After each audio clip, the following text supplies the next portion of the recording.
Il y a 3 ans, ma fille m'a dit que je n'étais plus la bienvenue chez elle. Pas pour une visite, pas pour un week-end, plus jamais. C'est arrivé un jeudi après-midi ordinaire. Le ciel avait cette pâleur hivernale bleutée qui semble pouvoir se briser si on le touche. Et le vent portait une morsure glaciale qui s'infiltrait jusqu'au plus profond de mes os. Je m'appelle Christine Lemaire et à 58 ans, je croyais avoir compris les cruautés de la vie. Je me trompais lourdement. J'avais pris la route jusqu'à chez Vanessa après qu'elle m'eût envoyé un message plus tôt dans la semaine disant que nous devions parler en personne. Ma fille avait toujours été directe, quelque chose qu'elle tenait de moi et certainement pas de son père, alors le flou de son message m'avait laissé mal à l'aise. Pourtant, je pensais que nous prendrions peut-être un café à sa table de cuisine et que nous réglerions la tension qui s'était installée entre nous depuis mon divorce d'avec Jacques. Au lieu de m'inviter à entrer, Vanessa m'a accueillie sur le pas de la porte, une main sur le chambranle comme si elle le maintenait en place contre une tempête. Son visage était calme, mais ses yeux qui étaient exactement les miens, étaient plus froids que je ne les avais jamais vus. « Tu n'es plus la bienvenue ici, maman », a-t-elle dit. Pas d'hésitation, pas d'adoucissement dans son ton. J'ai cligné des yeux, essayant d'absorber ses mots. « Vanessa, de quoi parles-tu ? » « Mais je viens juste, ce n'est pas le bon moment. » Elle m'a interrompue. Sa voix était sèche, comme si elle avait répété ce moment. J'ai besoin de mon espace, de ma tranquillité. Tu ne peux pas simplement débarquer ici en t'attendant à rester. J'ai jeté un coup d'œil derrière elle dans le couloir, m'attendant à voir un signe que c'était temporaire. Peut-être un demi-sourire pour me dire qu'elle ne le pensait pas vraiment. Mais la distance dans son expression m'a fait comprendre qu'il ne s'agissait pas d'une mauvaise journée. C'était définitif. L'air froid tourbillonnait autour de mes épaules, tandis qu'elle déplaçait subtilement son poids, me poussant vers les marches. Ma voiture était toujours garée au bord du trottoir, le moteur cliquetant en refroidissant. « Je ne comprends pas », ai-je dit doucement, scrutant son visage. « Tu n'as pas besoin de comprendre », a-t-elle répondu. Et pendant un instant, j'aurais juré qu'il y avait du soulagement dans ses yeux, comme si fermer cette porte sur moi lui ôtait un poids des épaules. Puis est venu le coup de théâtre qui m'a coupé le souffle. « Papa m'a tout raconté », a dit Vanessa, sa voix tombant presque à un murmure. « Sur ta liaison avec son collègue. Comment tu as trahi notre famille ?» L'accusation m'a frappée comme un coup physique. « Quoi ?»« Vanessa, ce n'est pas. S'il te plaît, ne me mens plus. » Elle m'a coupé. « Papa m'a montré les messages, les reçus d'hôtel. Il m'a dit que tu voyais ce type depuis des années, que c'est toi qui voulais le divorce. » Pas lui. Mes mains sont devenues glacées. Jacques, bien sûr, la manipulation ultime, retourner notre fille contre moi avec des mensonges. La vérité, que c'était lui l'infidèle, que j'avais finalement trouvé le courage de partir après des décennies de ses infidélités, est morte dans ma gorge. Elle ne me croirait pas. Pas maintenant. Pas quand Jacques avait déjà empoisonné le puits. Elle n'a pas claqué la porte. Elle n'a pas crié. Elle l'a simplement fermée doucement. Mais c'était comme une grille d'acier se verrouillant derrière moi. Je suis restée là quelques secondes, fixant le bois peint, sentant le monde basculer sous mes pieds. Puis, j'ai descendu l'allée jusqu'à ma voiture, les mains tremblantes, alors que je serrais le volant. Ce trajet de retour s'est fait dans le silence. Pas de musique, pas d'appel, juste le ronronnement de la route et la pensée qui tournait en boucle dans mon esprit. Si je n'étais plus la bienvenue là-bas, je devrais construire un endroit où je le serais. Cette nuit-là, je me suis assise au bord de mon lit dans le petit appartement que j'avais loué après le divorce, fixant les murs nus. L'endroit sentait vaguement le désinfectant, celui que les propriétaires utilisent pour masquer l'odeur de ce qui était là avant. Toute ma vie ressemblait à ça, une fine couverture sur quelque chose que je ne voulais pas affronter. Le loyer était bon marché, mais la moquette était usée. La peinture s'écaillait. L'unique fenêtre donnait sur la ruelle, derrière un centre commercial. La nuit, le bourdonnement de l'enseigne au néon ouvert du bistrot d'en face s'infiltrait dans ma chambre. Un rappel constant que d'autres gens avaient un endroit où aller, quelque chose à faire. J'avais ma machine à coudre. C'était tout. Mon seul outil, ma seule bouée de sauvetage. Pendant des années, cela avait été un passe-temps, un moyen de gagner un peu d'argent supplémentaire pour les vacances ou les cadeaux de Noël. Maintenant, c'était la seule chose qui se dressait entre moi et les retards de loyer. J'ai passé mes doigts sur sa surface lisse, me souvenant comment Jacques s'était moqué quand je l'avais acheté il y a 15 ans. « Encore un projet que tu vas abandonner », avait-il dit. Il s'était trompé sur ce point, tout comme il s'était trompé sur tant de choses. La réalité financière de ma situation s'est abattue sur moi par vagues successives. Pendant nos 29 ans de mariage, Jacques avait tout contrôlé. Les comptes bancaires, les investissements, les propriétés. J'avais abandonné ma carrière de secrétaire juridique quand Vanessa était née, croyant que je faisais le bon choix pour notre famille. Mais quand j'ai finalement demandé le divorce après avoir trouvé des messages entre Jacques et son assistante de 26 ans, j'ai découvert à quel point je m'étais rendue vulnérable. Jacques avait caché des actifs, vidé des comptes, et avec ses relations au cabinet d'avocats, où il était associé principal, il s'était assuré que je reparte avec à peine de quoi recommencer. Le juge avait semblé presque ennuyé en signant le règlement. Juste une autre femme d'âge mûr qui avait choisi d'être femme au foyer, confrontée maintenant aux conséquences de ce choix, comme si élever un enfant et soutenir la carrière de mon mari pendant 3 décennies avait été une indulgence frivole. Un klaxon a retenti dans la ruelle, me ramenant au présent. Les larmes menaçaient, mais je les ai refoulées. Pleurer ne paierait pas le loyer. J'ai ouvert mon ordinateur portable et créé un simple prospectus. Couture et retouche sur mesure de Christine. Rien d'extraordinaire, juste mon numéro de téléphone et une liste de services. J'en ai imprimé 20 exemplaires à la bibliothèque le lendemain matin et j'ai commencé à les épingler sur les panneaux d'affichage des laveries automatiques, des épiceries et des cafés. Cet après-midi-là, alors que je punaisais mon dernier prospectus sur le tableau de liège de l'épicerie de Madame Éléonore Chen, la propriétaire elle-même s'est approchée de moi. « Vous cousez ?» a-t-elle demandé, examinant le prospectus. « Oui, depuis plus de 30 ans. » Éléonore a penché la tête, m'évaluant de ses yeux perspicaces. Elle avait peut-être une dizaine d'années de plus que moi, avec des cheveux noirs striés d'argent tirés en un chignon pratique. La robe du nouvel an chinois de ma petite fille a besoin d'être ajustée. La femme qui le fait habituellement a déménagé à Lyon. « Vous pouvez le faire d'ici vendredi prochain ?» J'aurais pu pleurer de soulagement. « Oui, absolument. »« Bien. » Elle m'a tendu une carte de visite. « Apportez le reçu quand vous la déposerez. » Je paie correctement, mais j'attends de la qualité. Ce n'était pas grand-chose, mais c'était un début. Et parfois, c'est tout ce dont on a besoin. Les premières semaines ont été les plus difficiles. Les commandes arrivaient lentement.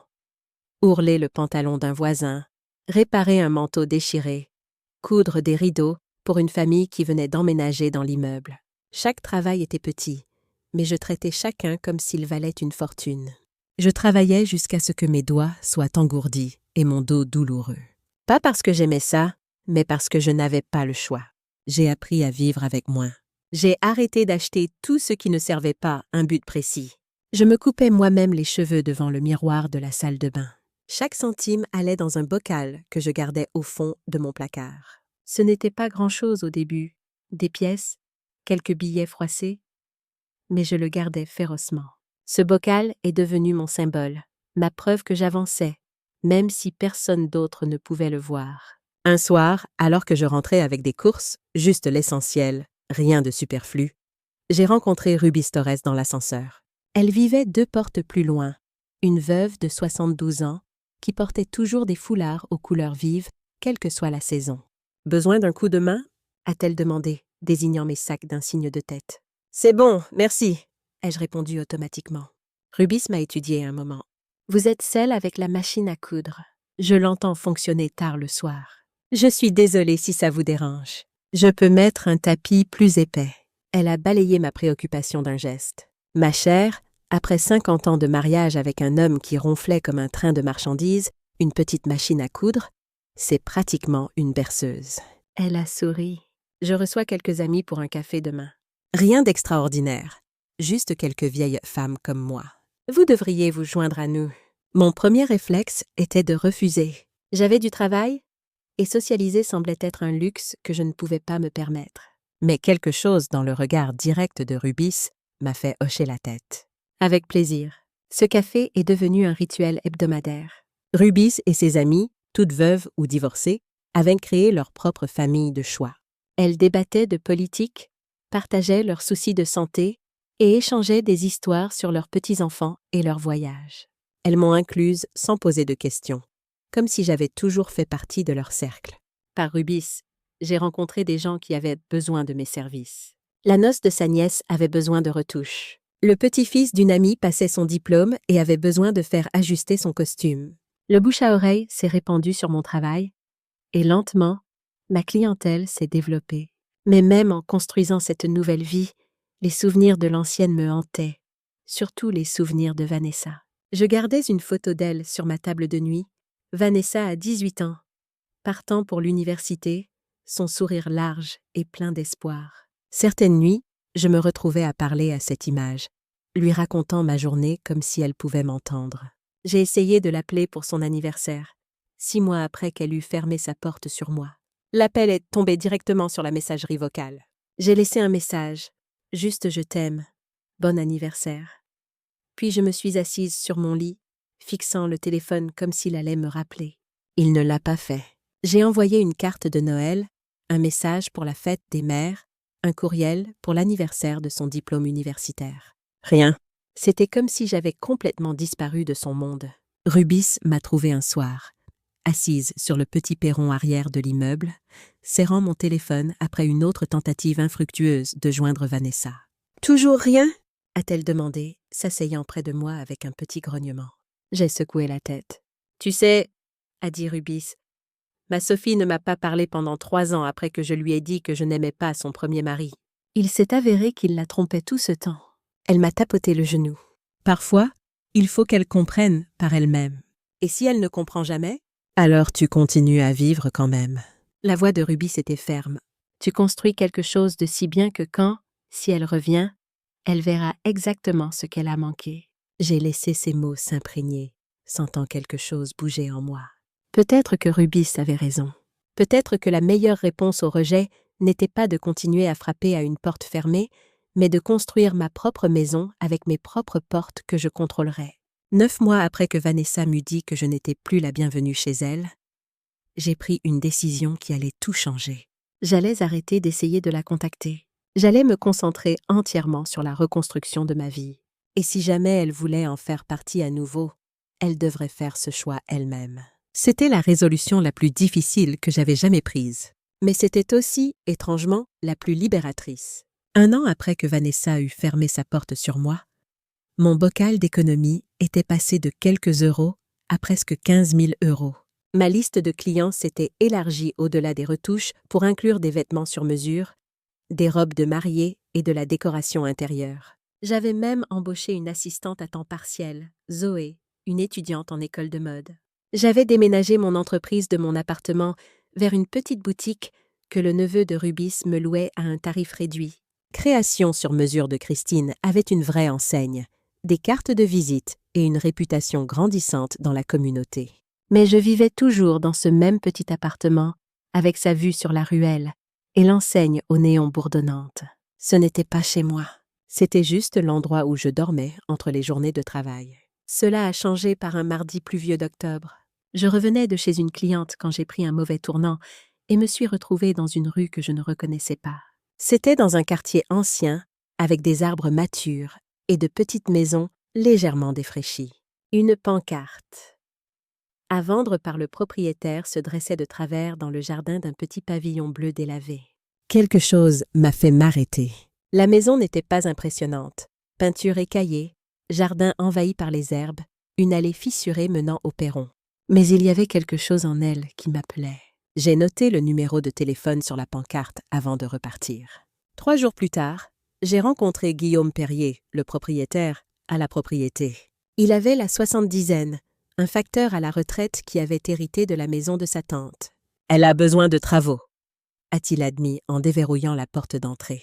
Je voulais la rénover, mais ensuite mon arthrite s'est aggravée. Et puis, il a fait un geste vague vers l'intérieur. L'intérieur était poussiéreux et démodé, avec du papier peint des années 70 et du linoléum qui avait connu des jours meilleurs. Mais les fondations étaient bonnes. De hauts plafonds, du parquet sous le linoléum, de grandes fenêtres qui laisseraient entrer beaucoup de lumière. « Combien demandez-vous » ai-je demandé, essayant de garder une voix neutre. Guillaume a annoncé un chiffre étonnamment bas pour le quartier. Suffisamment bas pour qu'avec mes économies et un petit prêt, je puisse peut-être y arriver. L'agent immobilier a dit que je pourrais obtenir plus si je rénovais d'abord, a-t-il expliqué. Mais je n'ai pas l'énergie pour tout ça. Je préfère la vendre à quelqu'un qui l'aimera, même si ça veut dire accepter moins. J'ai fait le tour des pièces à nouveau, imaginant ce qu'elles pourraient devenir. La chambre à l'avant ferait un parfait atelier de couture avec son exposition à l'est. Le jardin à l'arrière, bien qu'envahi, avait du potentiel pour un jardin potager et fleuri. Je vais y réfléchir, ai-je dit, mais je savais déjà que ce serait ma maison. Ma porte à ouvrir ou fermer comme je le choisirais. Le mois suivant a été un tourbillon de papiers administratifs, de visites à la banque et de négociations. Rubis m'a présenté à son gendre, un entrepreneur en bâtiment qui a inspecté la maison et confirmé qu'elle était structurellement saine malgré les problèmes esthétiques. Le mari de Madame Eleanor Chen, un comptable à la retraite, a examiné les détails financiers avec moi pour s'assurer que je ne me mettais pas dans une situation impossible. Et puis, presque incroyablement, c'est arrivé. Par une froide matinée de décembre, j'ai signé les derniers papiers et Guillaume Perrier m'a remis les clés. « Prenez bien soin d'elle », a-t-il dit. C'était la fierté et la joie de ma tante, avant qu'elle ne tombe malade. Elle aimerait savoir qu'une autre femme qui travaille de ses mains vit ici. Je me suis tenue dans le salon vide après le départ de Guillaume. L'air était lourd de poussière et de possibilités. Le plancher craquait sous mes pieds. La cuisine était démodée. La salle de bain avait besoin d'une rénovation complète, et chaque surface avait besoin d'une nouvelle couche de peinture. Mais c'était à moi. Personne ne pouvait me dire que je n'avais pas ma place ici. Cette nuit-là, j'ai dormi sur un matelas gonflable emprunté dans ce qui allait devenir ma chambre. La maison était silencieuse, sauf pour les craquements occasionnels que font les vieilles maisons. Si différent du bourdonnement constant de l'immeuble, de la circulation, de l'enseigne au néon. J'ai pensé à Vanessa, à la maison où elle avait grandi, la grande maison bourgeoise où Jacques vivait toujours. Je me suis demandé si elle pensait parfois à la vie que nous avions eue là-bas, les fêtes d'anniversaire dans le jardin, les matins de Noël près de la cheminée, les nuits où je m'asseyais au bord de son lit pour lui lire des histoires jusqu'à ce qu'elle s'endorme. Puis, j'ai pensé à la vie que j'allais construire dans ce nouvel endroit. Elle n'aurait pas la grandeur de l'ancienne maison, mais elle aurait quelque chose de plus important. L'honnêteté. Chaque clou que je planterais, chaque mur que je peindrais, chaque fleur que je planterais serait le reflet authentique de qui j'étais, pas de qui quelqu'un d'autre voulait que je sois. Je me suis endormie avec des projets tourbillonnant dans mon esprit et me suis réveillée le lendemain matin avec la lumière du soleil filtrant à travers les fenêtres poussiéreuses. Elle projetait des rectangles dorés sur le sol, illuminant des volutes de poussière comme de minuscules étoiles. J'ai fait du café sur un réchaud de camping que j'avais apporté de l'appartement et me suis assise sur les marches du perron, regardant le quartier se réveiller. Un homme âgé promenait son chien devant la maison, levant la main pour me saluer. Une femme de l'autre côté de la rue balayait son allée. 2 maisons plus loin, une mère aidait de jeunes enfants à monter dans un monospace, leur voix portant dans l'air frais du matin. La vie normale, des moments quotidiens, rien d'extraordinaire, sauf que maintenant j'en faisais partie, pas en tant qu'épouse de Jacques Lemaire, ni même en tant que mère de Vanessa Lemaire, mais en tant que Christine Lemaire, propriétaire de cette petite maison bleue, bâtisseuse de sa propre vie. Les 18 mois suivants ont été un tourbillon de travail acharné, de revers et de petites victoires. J'ai continué à faire tourner mon entreprise tout en transformant lentement la maison. J'ai appris à utiliser des outils électriques, à réparer les cloisons sèches, à remettre les sols en état. Les tutoriels sur Internet sont devenus mes compagnons constants. Mes mains, déjà calleuses après des années de couture, ont développé de nouvelles callosités dues au papier de verre et au pinceau. J'ai fait des erreurs, comme la fois où j'ai essayé de remplacer un luminaire et où j'ai fini par devoir appeler un électricien pour réparer ce que j'avais fait. Mais j'ai aussi eu des succès qui m'ont rempli d'une fierté que je n'avais pas ressentie depuis des années, comme les placards de cuisine que j'ai décapés et repeints moi-même, ou le carrelage de la salle de bain que j'ai posé pièce par pièce avec patience. Pendant cette période, j'ai rencontré mes voisins, Carole et Michel Martin. À côté, un couple dans la soixantaine qui m'a apporté une plante d'intérieur en guise de bienvenue, la jeune famille d'en face avec des jumeaux fascinés par ma machine à coudre, et Monsieur Chen, sans lien avec Éléonore, au bout de la rue, qui partageait des boutures de son jardin quand il m'a vu commencer le mien. Ils m'ont accepté telle que j'étais, une femme d'âge mûr reconstruisant sa vie une pièce à la fois. Ils ne savaient rien de mon passé, de Jacques ou de Vanessa, ou de la porte qui s'était fermée sur moi. Ils me connaissaient simplement comme Christine, la femme qui cousait de belles choses et qui redonnait vie à la vieille maison bleue. Et dans leur acceptation, j'ai trouvé quelque chose dont je n'avais même pas réalisé l'absence, une communauté. Un jour de printemps, alors que j'étais agenouillée dans le jardin de devant, plantant des rosiers le long de l'allée, Ruby est venue me rendre visite. Elle a remonté lentement le chemin, s'appuyant sur sa canne, son foulard orange vif flottant dans la brise. « Eh bien, regarde-toi » a-t-elle dit, inspectant le jardin transformé et l'extérieur fraîchement repeint. Toute une propriétaire maintenant. J'ai souri, brossant la terre de mes mains. « Tu veux la visite complète ?»« Absolument. » Mais d'abord, elle a plongé la main dans son sac et en a sorti un petit paquet enveloppé de papier de soie. Un cadeau de pendaison de crémaillère. Très en retard, je sais. À l'intérieur se trouvait une plaque en céramique, peinte à la main avec les mots « Chez soi, c'est là où commence ton histoire ». « Rubis, c'est parfait », ai-je dit, sentant une boule dans ma gorge. « Je savais que ça te plairait », a-t-elle répondu. « Parce que c'est ce que tu fais ici, Christine. Tu ne fais pas que retaper une maison, tu commences une nouvelle histoire. » J'ai accroché la plaque à côté de ma porte d'entrée ce soir-là. Rubis avait raison. Il ne s'agissait pas seulement d'avoir un endroit où vivre. Il s'agissait de créer un espace où je pouvais être pleinement moi-même, où chaque choix reflétait mes propres valeurs et goûts, pas ceux de quelqu'un d'autre. Mais même en embrassant cette nouvelle histoire, l'ancienne n'en avait pas fini avec moi, et je ne le savais pas encore. Mais le chapitre suivant était sur le point de commencer avec un appel téléphonique inattendu. 18 mois après l'achat de ma maison, je reconnaissais à peine l'endroit moi-même. L'extérieur bleu écaillé était maintenant d'un vert sauge chaleureux avec des bordures blanches nettes. L'allée fissurée avait été remplacée par un chemin de briques en chevron bordé des rosiers que j'avais plantés mon premier printemps ici. À l'intérieur, le papier peint démodé et le linoléum usé avaient disparu, remplacés par des murs crème doux et les parquets d'origine, poncés et teints d'une riche couleur miel. J'avais converti la chambre du devant en atelier de couture avec des rangements intégrés pour les tissus et une grande table de coupe positionnée sous les fenêtres orientées à l'est. La lumière du matin qui inondait cette pièce en faisait mon endroit préféré de la maison. Un sanctuaire où je créais de belles choses de mes mains. Mon entreprise avait également grandi. J'avais embauché 2 assistantes supplémentaires à temps partiel et je devenais connue pour mes retouches de robes de mariée et ma décoration intérieure sur mesure. Je n'étais pas riche, loin de là. Mais pour la première fois depuis le divorce, je ne comptais plus les centimes juste pour arriver au mois suivant. « Tu as créé quelque chose de remarquable ici », m'a dit Carole Martin un soir. Nous étions assises sur ma terrasse arrière, regardant le coucher de soleil peindre le ciel de nuances de rose et d'or. Carole et son mari Michel étaient devenus plus que des voisins.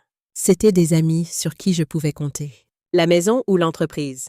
ai-je demandé, sirotant mon thé glacé. « Les deux, mais surtout toi-même. » Carole avait une façon de voir au cœur des choses. Quand tu as emménagé, tu semblais, je ne sais pas, sur la défensive, comme si tu te préparais à ce que quelque chose tourne mal. Maintenant, tu marches les épaules en arrière. J'ai souri, pensant au chemin parcouru. Je suppose que je suis différente.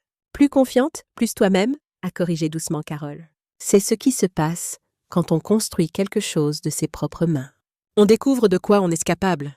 Ce que Carole ne savait pas, ce qu'aucun de mes nouveaux amis ne savait, c'est que pendant cette première année dans ma maison, j'avais fait plusieurs tentatives pour renouer avec Vanessa. Je lui avais envoyé ma nouvelle adresse avec une simple note. « Si jamais tu veux me rendre visite, ma porte t'est toujours ouverte. » Je lui avais envoyé par courriel des photos de la maison au fur et à mesure de sa transformation, pensant qu'elle pourrait être curieuse. J'avais même rappelé pour son anniversaire, laissant un autre message vocal resté sans réponse. Mais après que ces tentatives se soient heurtées au silence, j'avais tenu ma promesse envers moi-même. J'avais arrêté de la contacter. Je m'étais concentrée sur la construction de ma vie, pas sur l'attente qu'elle la rejoigne. Cette résolution a été mise à l'épreuve par un samedi chaud de mai, presque 2 ans après que Vanessa eut fermé sa porte sur moi. J'étais au centre commercial des galeries de la ville pour récupérer un cadre sur mesure pour la broderie d'une cliente. Quand je l'ai vue, Vanessa sortait d'un grand magasin, des sacs de course accrochés à son bras. Elle avait l'air plus mince que dans mon souvenir, le visage plus anguleux. Elle était vêtue d'un blazer qui semblait coûteux et d'un jean, ses cheveux bruns coupés en un carré élégant qui lui allait bien, mais la faisait paraître plus vieille d'une certaine façon. Pendant un moment, je n'ai pas pu bouger. Mon cœur battait contre mes côtes, comme s'il essayait de se libérer. Puis, avant que je puisse décider de l'approcher ou non, elle a levé les yeux. Nos regards se sont croisés à travers l'allée bondée. Pendant une fraction de seconde, j'ai vu la reconnaissance briller dans ses yeux. Puis, délibérément, elle s'est détournée. Elle n'a pas fait signe. Elle n'a pas souri. Elle a simplement fait comme si elle ne m'avait pas vue et s'est dirigée dans la direction opposée. Le rejet était aussi douloureux que ce jour-là sur le pas de sa porte. Je suis restée clouée sur place, regardant ma fille disparaître dans la foule, luttant contre les larmes qui menaçaient de m'embarrasser en public. Une femme plus âgée m'a touché le bras. « Vous allez bien, ma chère ? On dirait que vous avez vu un fantôme. » D'une certaine façon, c'était le cas. Un fantôme de la relation que j'avais autrefois eue avec ma fille.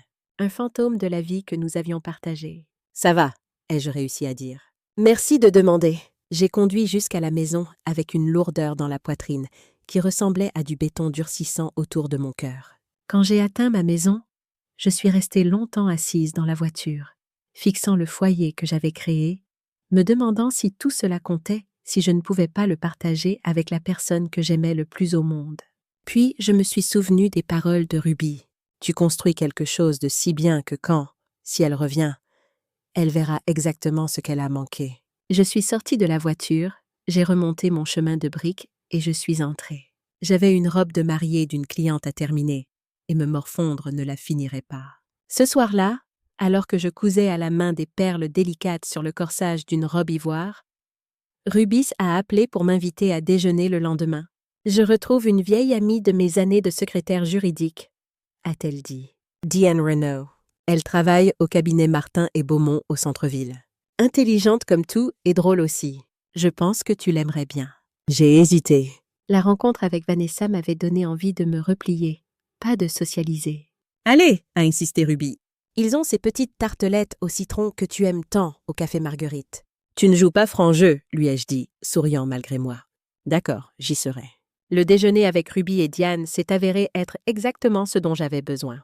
Diane était dans la cinquantaine, avec un esprit vif et un rire contagieux. Elle travaillait dans le domaine juridique depuis plus de 30 ans et avait des histoires qui nous faisaient pleurer de rire toutes les deux. Donc, le juge essaie d'avoir l'air digne avec la moitié d'un sandwich collé à sa robe, et personne n'a le courage de le lui dire. Diane essuyait les larmes de rire de ses yeux. Finalement, son greffier lui écrit un mot, et le pauvre homme est devenu rouge comme une pivoine. Alors que nous finissions notre café, et oui, ces tartelettes au citron que Rubis avait promises, Diane m'a interrogée sur mon entreprise. « Rubis dit que vous êtes une sorte de magicienne avec une aiguille et du fil, » a-t-elle dit. J'ai écarté le compliment d'un geste. « J'aime juste faire des choses de mes mains. »« Ne vous laissez pas tromper par sa modestie, » est intervenue Rubis. Elle a pris une maison délabrée et l'a transformée en vitrine, tout en construisant une entreprise prospère à partir de rien.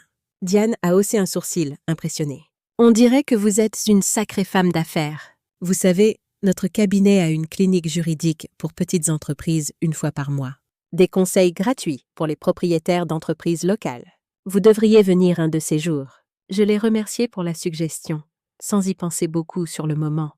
Mais cette brève rencontre avec Diane allait se révéler plus significative que je n'aurais pu l'imaginer. Les jours ont continué à passer, se transformant en semaines, puis en mois. Je me suis installée dans un rythme de travail et de maison, de sorties sociales occasionnelles avec Rubis et mes voisins, et de soirées tranquilles, seule dans la maison que j'avais reconstruite. La vie n'était pas parfaite, mais elle était stable, prévisible et mienne. Puis, par un mercredi après-midi ordinaire de début juillet, presque 3 ans après que Vanessa m'eût dit que je n'étais plus la bienvenue chez elle, Mon téléphone a sonné avec un numéro que j'avais presque abandonné l'espoir de revoir un jour. J'étais dans le jardin, à genoux dans la terre, enfonçant les derniers bulbes d'été. La sonnerie a percé le bourdonnement d'une tondeuse au loin et le gazouillis des moineaux dans l'érable. Vanessa. Pendant un moment, j'ai juste fixé l'écran. Comme on regarderait la photographie de quelqu'un qu'on a connu autrefois. Puis j'ai glissé pour répondre. Salut, maman. Son ton était mielleux, prudent, ce genre de douceur qui semble fabriqué. Vanessa? Ma voix est sortie stable, bien que mes mains fussent encore sales de la terre. C'est inattendu. Elle a ri légèrement, comme si nous avions parlé la semaine dernière. J'ai beaucoup pensé à toi ces derniers temps. Je me demandais comment tu allais. J'allais bien, ai-je dit, jetant un coup d'œil au rosier que j'avais planté ma première semaine ici, celui qui avait survécu au gel et à la négligence avant de finalement fleurir. Qu'est-ce qui t'amène? Il y a eu une pause, un petit accroc dans sa respiration. Eh bien, je suis dans une situation un peu difficile. Mon bail se termine et les loyers pour quelque chose de correct sont ridicules en ce moment. J'ai pensé que je pourrais peut-être rester chez toi juste un moment, jusqu'à ce que je règle les choses. Ces mots sont tombés avec un poids sourd, remuant des souvenirs que j'avais essayé d'enterrer. L'air froid sur le pas de sa porte. Le regard dans ses yeux quand elle m'avait dit que je n'étais plus la bienvenue. Juste temporairement, s'est-elle empressée d'ajouter. Ça m'aiderait à me remettre sur pied, et bien sûr, je participerais aux frais. Je me suis rassise sur mes talons, brossant la terre de mes mains. Quelque chose dans la façon dont elle avait dit participer ressemblait plus à une promesse faite pour passer une porte qu'à quelque chose qu'elle avait l'intention de tenir. Vanessa, ai-je dit, choisissant lentement mes mots. Il y a 3 ans, tu m'as dit très clairement que ma présence chez toi n'était pas souhaitée. Pas une seule question sur comment j'allais me débrouiller. Pas une offre pour aider avec les courses, les charges, les réparations. Tu es partie. C'était avant que j'y réfléchisse bien, a-t-elle dit vite. C'est plus intelligent maintenant. Si nous vendons, tu auras de l'argent liquide. Je prendrai un nouveau départ et tu obtiendras une partie d'argent que tu n'as pas gagnée. J'ai terminé pour elle. Parce que c'est ce que c'est, pas un foyer, un pactole. Sa mâchoire s'est crispée. C'est injuste. Ce qui est injuste, ai-je dit, calme comme une table d'aplomb. C'est de me lister comme référence sur une demande de crédit sans mon consentement? J'ai soutenu son regard. Oui, je sais. J'ai des copies des dossiers, des avis d'expulsion, des dettes. Je sais exactement pourquoi tu veux t'installer. Et ce n'est pas parce que ta mère te manque. Une rougeur a remonté sur son cou. Tu es allé fouiller dans ma vie. Je suis allé chercher la vérité, ai-je dit, parce que tu as arrêté de l'offrir. Elle a essayé une autre approche. J'essaie d'arranger les choses, de me rapprocher à nouveau. Tu rends ça transactionnel. J'ai presque souri à l'ironie. Quand je t'ai dit que je devrais peut-être vendre, tu m'as dit que tu ferais mieux de chercher ailleurs. Ce n'était pas du chagrin, c'était du calcul. Et maintenant, tu reviens avec un plan qui transforme mon toit en ta stratégie de sortie. Ses yeux se sont durcis. Donc c'est une punition. Non, j'ai fait un pas légèrement en avant, ma main toujours sur le chambranle. C'est une limite. Cette maison n'est pas une monnaie d'échange. C'est l'endroit où j'ai appris que je pouvais tenir debout sans m'appuyer sur quiconque me traite comme un portefeuille de secours. Elle a regardé derrière moi à nouveau, cherchant un angle dans les meubles, les murs, la vie qu'elle voulait réutiliser. Tu n'es pas obligée d'être cruelle, maman. Cruel serait de te laisser t'installer et vendre ce que j'ai saigné pour construire juste pour nourrir les mêmes habitudes qui t'ont enterré sous les dettes. La miséricorde ressemble parfois à une porte fermée. Elle a dégluti. Alors qu'est-ce que tu attends de moi? Que tu travailles? Que tu dises la vérité? Que tu payes ce que tu dois? Et quand tu me parles, que tu le penses? J'ai soulevé une petite pile de papier de la table d'entrée et les ai tenus à mon côté. Si tu veux des ressources, un conseiller en crédit, un modèle de plan de paiement, une liste d'emplois de bureau disponibles, je te les envoie par courriel ce soir. Si tu veux ma maison, la réponse est non. Sa voix s'est amincie. Je suis ta fille. Et je suis ta mère, ai-je dit, stable comme un fil à plomb. Je ne cosigne pas les mensonges. Je ne finance pas le déni. Et je ne vends pas ma paix pour que ta crise ressemble à un plan. Pendant un moment, aucune de nous n'a bougé. Le vent a changé sur le perron, portant l'odeur des roses que j'avais plantées ma première semaine ici. Puis quelque chose d'inattendu s'est produit. La façade de Vanessa s'est fissurée, son visage s'effondrant comme un mur cédant après des années de pression. « Tu ne comprends pas », a-t-elle dit, sa voix se brisant. Tu n'as aucune idée de ce que j'ai traversé. Alors dis-le-moi, ai-je dit, sans bouger du pas de la porte. Dis-moi la vérité, Vanessa. Pas ce que tu penses que je veux entendre. Pas ce que tu penses qui te fera passer cette porte. La vérité. Elle a détourné le regard, clignant rapidement des yeux. Papa m'a menti, n'est-ce pas? Surtout. Les mots sont restés suspendus dans l'air entre nous. Un fil fragile d'honnêteté. Oui, ai-je dit simplement. C'est le cas. Il m'a dit que tu avais eu une liaison avec son collègue, que tu avais détruit notre famille. Sa voix était à peine audible maintenant. Il m'a montré des messages, des reçus, tout fabriqué. J'ai dit, ton père était celui qui avait des liaisons, de multiples liaisons, sur de nombreuses années.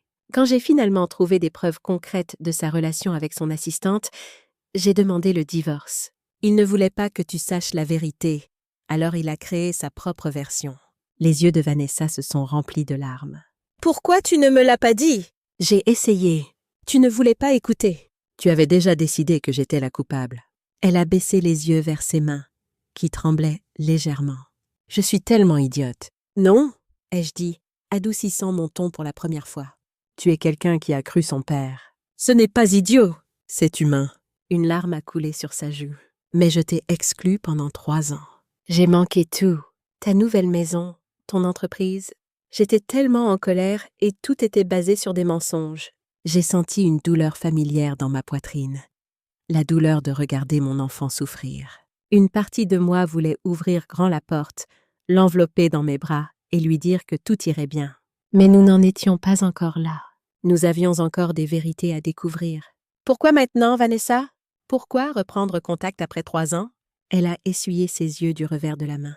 Ce ne sont pas seulement les problèmes d'argent, même s'ils sont réels. C'est... Elle a pris une profonde inspiration. Je suis enceinte, de 4 mois. Le père, mon copain, Romain, il est parti quand je le lui ai dit. Il a dit qu'il n'était pas prêt à être père. Et puis, tout a commencé à s'effondrer en même temps. Les avis d'expulsion, les factures de carte de crédit que je ne pouvais pas payer. J'ai paniqué. Je l'ai fixé, absorbant cette nouvelle information. Ma fille allait avoir un enfant. J'allais être grand-mère. La connaissance s'est posée sur moi comme une couverture, à la fois chaude et lourde de responsabilité. Pourquoi tu ne me l'as pas simplement dit dès le début? Parce que j'avais honte, a-t-elle admis. Je ne voulais pas que tu vois à quel point j'avais gâché ma vie. Et après la façon dont je t'ai traité, je ne pensais pas mériter ton aide. J'ai regardé Vanessa, vraiment regardé, et j'ai vu au-delà de l'extérieur soigné jusqu'à la jeune femme effrayée en dessous. Elle avait fait de mauvais choix. Oui, elle m'avait blessée profondément. Mais elle portait aussi mon petit enfant et elle se noyait. « Entre », ai-je dit, m'écartant finalement de la porte. Nous devons parler. J'ai préparé du thé pendant que Vanessa s'asseyait à ma table de cuisine, ses yeux parcourant l'espace rénové avec une admiration sincère. « Tu as fait tout ça toi-même » a-t-elle demandé alors que je posais une tasse devant elle. « La plupart » ai-je dit, m'asseyant en face d'elle. J'ai eu de l'aide pour la plomberie et l'électricité. Tout le reste, je l'ai appris au fur et à mesure. Elle a enveloppé ses mains autour de la tasse, cherchant sa chaleur malgré la douceur de la journée. C'est magnifique, maman. Ça te ressemble, vraiment. C'était le but, ai-je répondu. Créer un espace qui reflète qui je suis, pas qui quelqu'un d'autre voulait que je sois. Vanessa a hoché la tête, son regard tombant sur son thé. Je pense que j'ai passé toute ma vie à essayer d'être qui papa voulait que je sois. La fille parfaite pour son image de famille parfaite. L'aveu m'a surprise. Vanessa avait toujours semblé se délecter de l'attention de Jacques, de ses louanges, de ses plans pour son avenir. Quand as-tu commencé à soupçonner qu'il ne disait pas la vérité? Ai-je demandé. Elle a soupiré. Il y a environ 1 an. J'étais chez lui pour dîner, et son assistante était là, une nouvelle, plus jeune que la précédente. La façon dont il la regardait, je me suis soudain souvenu d'avoir vu ce même regard avant, avec d'autres femmes. Quand j'étais petite, et ça m'a fait tout remettre en question. Pourquoi tu ne m'as pas contactée à ce moment-là? L'orgueil, a-t-elle dit simplement. J'avais passé 3 ans à croire que tu étais la méchante dans l'histoire de notre famille. Admettre que je pouvais avoir tort semblait impossible, alors j'ai juste évité le sujet. Je t'ai évité. Puis Romain est parti, et mon propriétaire a commencé la procédure d'expulsion. Et soudain, l'orgueil semblait être un luxe que je ne pouvais plus me permettre. J'ai pris une gorgée de mon thé, me donnant le temps de traiter ses mots. J'ai besoin que tu comprennes quelque chose, Vanessa. Quand tu m'as exclue de ta vie, ça a failli me détruire. J'ai dû tout reconstruire, ma maison, mon entreprise, mon estime de moi, à partir de rien. Je sais, a-t-elle murmuré. Je le vois maintenant. Alors tu comprendras pourquoi je ne peux pas simplement ouvrir mes portes, sans condition. Je refuse d'être utilisée. Pas même par toi. Surtout pas par toi. Elle a hoché la tête, sa main bougeant inconsciemment pour se poser sur son ventre. Un geste si instinctivement maternel qu'il m'a tordu le cœur. « Qu'est-ce que tu ne me dis pas sur ta situation financière ?» ai-je demandé gentiment. Ses épaules se sont affaissées. « C'est grave, maman. Vraiment grave. J'ai maximisé mes cartes de crédit en essayant de maintenir les apparences après le divorce. Je voulais que tout le monde pense que j'allais bien, que ma vie était parfaite. Puis j'ai perdu mon emploi à l'agence de communication il y a 6 mois. Des coupes budgétaires, ils ont dit, mais je pense que mon travail se dégradait. J'ai trouvé un autre poste, mais il paie moins. Et avec le bébé qui arrive, sa voix s'est éteinte. « Combien dois-tu » Elle a nommé un chiffre qui m'a fait grimacer. Pas insurmontable, mais certainement substantiel pour quelqu'un dans sa position. Et l'expulsion ? Mon propriétaire m'a donné 30 jours. C'est pourquoi j'ai appelé quand je l'ai fait. J'étais désespérée. J'ai regardé ma fille, voyant à la fois l'enfant qu'elle avait été et la femme qu'elle devenait. Elle avait fait de mauvais choix ? Oui, elle m'avait blessée profondément. Mais elle montrait aussi du courage maintenant, affrontant ses erreurs et disant des vérités qu'elle avait évitées pendant des années. « Je ne peux pas te laisser emménager, Vanessa, » ai-je dit fermement. Ça n'a pas changé. Son visage s'est décomposé, mais elle a hoché la tête. « Je comprends. Mais, ai-je continué, je peux t'aider à trouver un endroit, quelque chose de petit mais sûr, où tu peux recommencer, et je peux t'aider à établir un budget et un plan de paiement pour tes dettes. Ce que je ne ferai pas, c'est te renflouer complètement. Tu dois apprendre à tenir debout toute seule, tout comme j'ai dû le faire. » L'espoir a brillé dans ses yeux. « Tu ferais ça après tout ?»« Tu es ma fille, » ai-je dit simplement. « Et c'est mon petit enfant que tu portes. La famille doit être présente les uns pour les autres, mais de manière à aider, pas à permettre. » Elle a tendu la main à travers la table et a saisi la mienne. Ses doigts froids, malgré la tasse chaude qu'elle avait tenue. « Je suis tellement désolée, maman, d'avoir cru les mensonges de papa, de t'avoir exclue, d'avoir essayé de t'utiliser quand je suis revenue. »« Je sais, » ai-je dit, serrant doucement sa main. « Mais nous avons un long chemin à parcourir avant que la confiance soit reconstruite. »« Es-tu prête à faire le travail ?»« Oui, » a-t-elle dit sans hésitation. « Je veux faire mieux pour moi-même, pour le bébé et pour toi. » Alors que Vanessa partait ce soir-là, avec des plans pour nous retrouver le lendemain, afin de commencer à travailler sur sa situation financière, j'ai senti un espoir prudent prendre racine. La porte entre nous s'était entr'ouverte, pas complètement, pas sans condition, mais assez pour laisser entrer un filet de lumière. La semaine qui a suivi a été un tourbillon d'activités. Fidèle à ma parole, j'ai aidé Vanessa à trouver un petit appartement d'une chambre dans son budget. Ce n'était pas dans le quartier le plus glamour, mais c'était propre, sûr, et surtout, le sien. Un endroit où elle pourrait commencer à reconstruire sa vie sur une base de vérité plutôt que d'apparence. Rubis et Diane ont été inestimables pendant cette période. Diane a négocié avec les créanciers de Vanessa, arrangeant des plans de paiement plus gérables.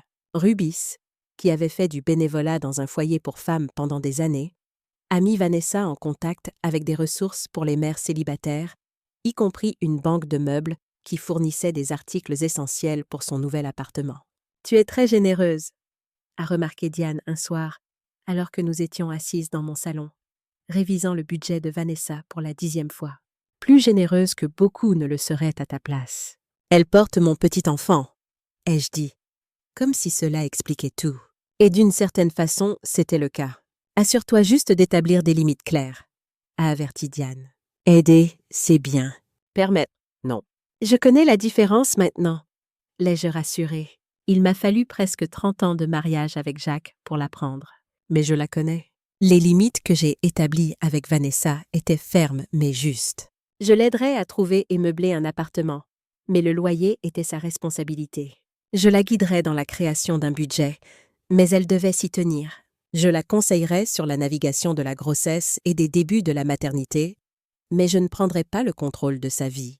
Plus important encore, j'ai clairement fait comprendre que l'honnêteté n'était pas négociable. Un mensonge, une tentative de manipulation, et ma porte se fermerait à nouveau. Non par malveillance, mais par préservation de soi. Vanessa semblait comprendre. Plus que cela, elle semblait soulagée d'avoir ces directives claires. Alors que nous travaillions ensemble au cours des semaines suivantes, j'ai commencé à entrevoir des lueurs de la fille que j'avais connue avant.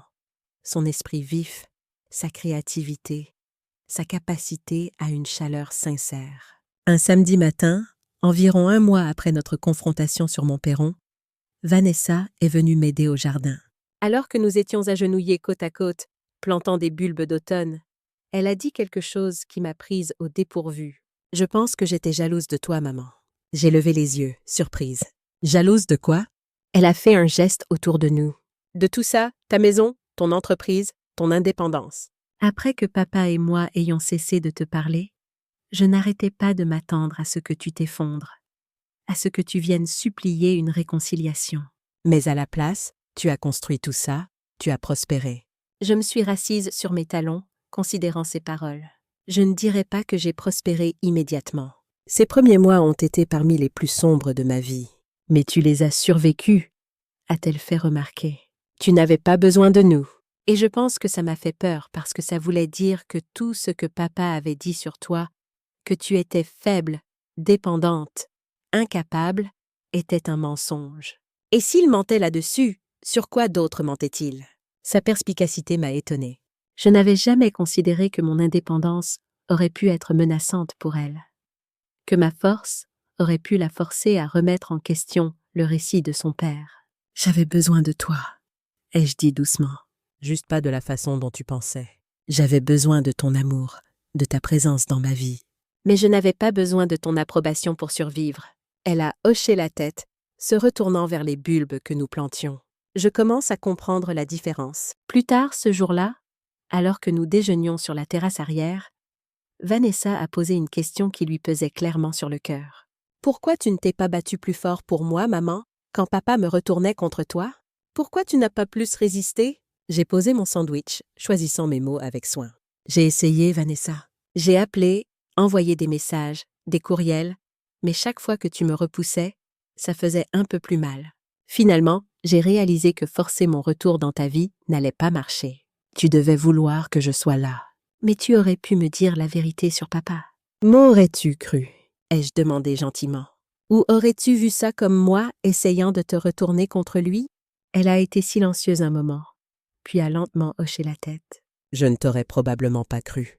J'étais tellement convaincue que tu étais la méchante. En plus, ai-je ajouté, te traîner au milieu de notre conflit me semblait mal.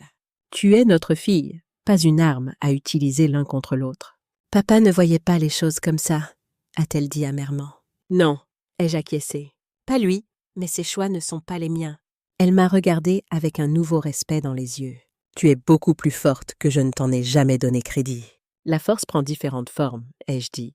Parfois c'est tenir bon. Parfois c'est savoir quand reculer. J'ai dû apprendre les deux. Alors que Vanessa se préparait à partir ce soir-là, elle s'est arrêtée à la porte. « Maman, est-ce que tu viendrais à mon échographie la semaine prochaine? Je saurai si c'est un garçon ou une fille. » L'invitation m'a émue plus que je ne pouvais l'exprimer. « Ce serait un honneur, » ai-je dit, la voix épaisse d'émotion. Elle m'a serré dans ses bras alors, une vraie étreinte, pas l'embrassade superficielle que nous avions partagée à son arrivée. Et pour la première fois depuis qu'elle m'avait exclue de sa vie, j'ai eu l'impression que peut-être, juste peut-être, nous retrouvions notre chemin l'une vers l'autre. Mais je savais mieux que d'attendre une route facile devant nous. La confiance, une fois brisée, se reconstruit lentement, brique par brique soigneuse, et nous avions encore beaucoup de briques à poser. Les jours qui ont suivi cette conversation ont été chargés de petits pas, chacun témoignant de la volonté de Vanessa de changer. Elle a trouvé un conseiller en gestion de dette recommandé par Diane et a pris son premier rendez-vous sans que j'aie à la pousser. Elle a mis à jour son curriculum vitae et a commencé à chercher des postes mieux rémunérés dans son domaine. Plus révélateur encore, elle a cessé de parler de solutions rapides et de raccourcis.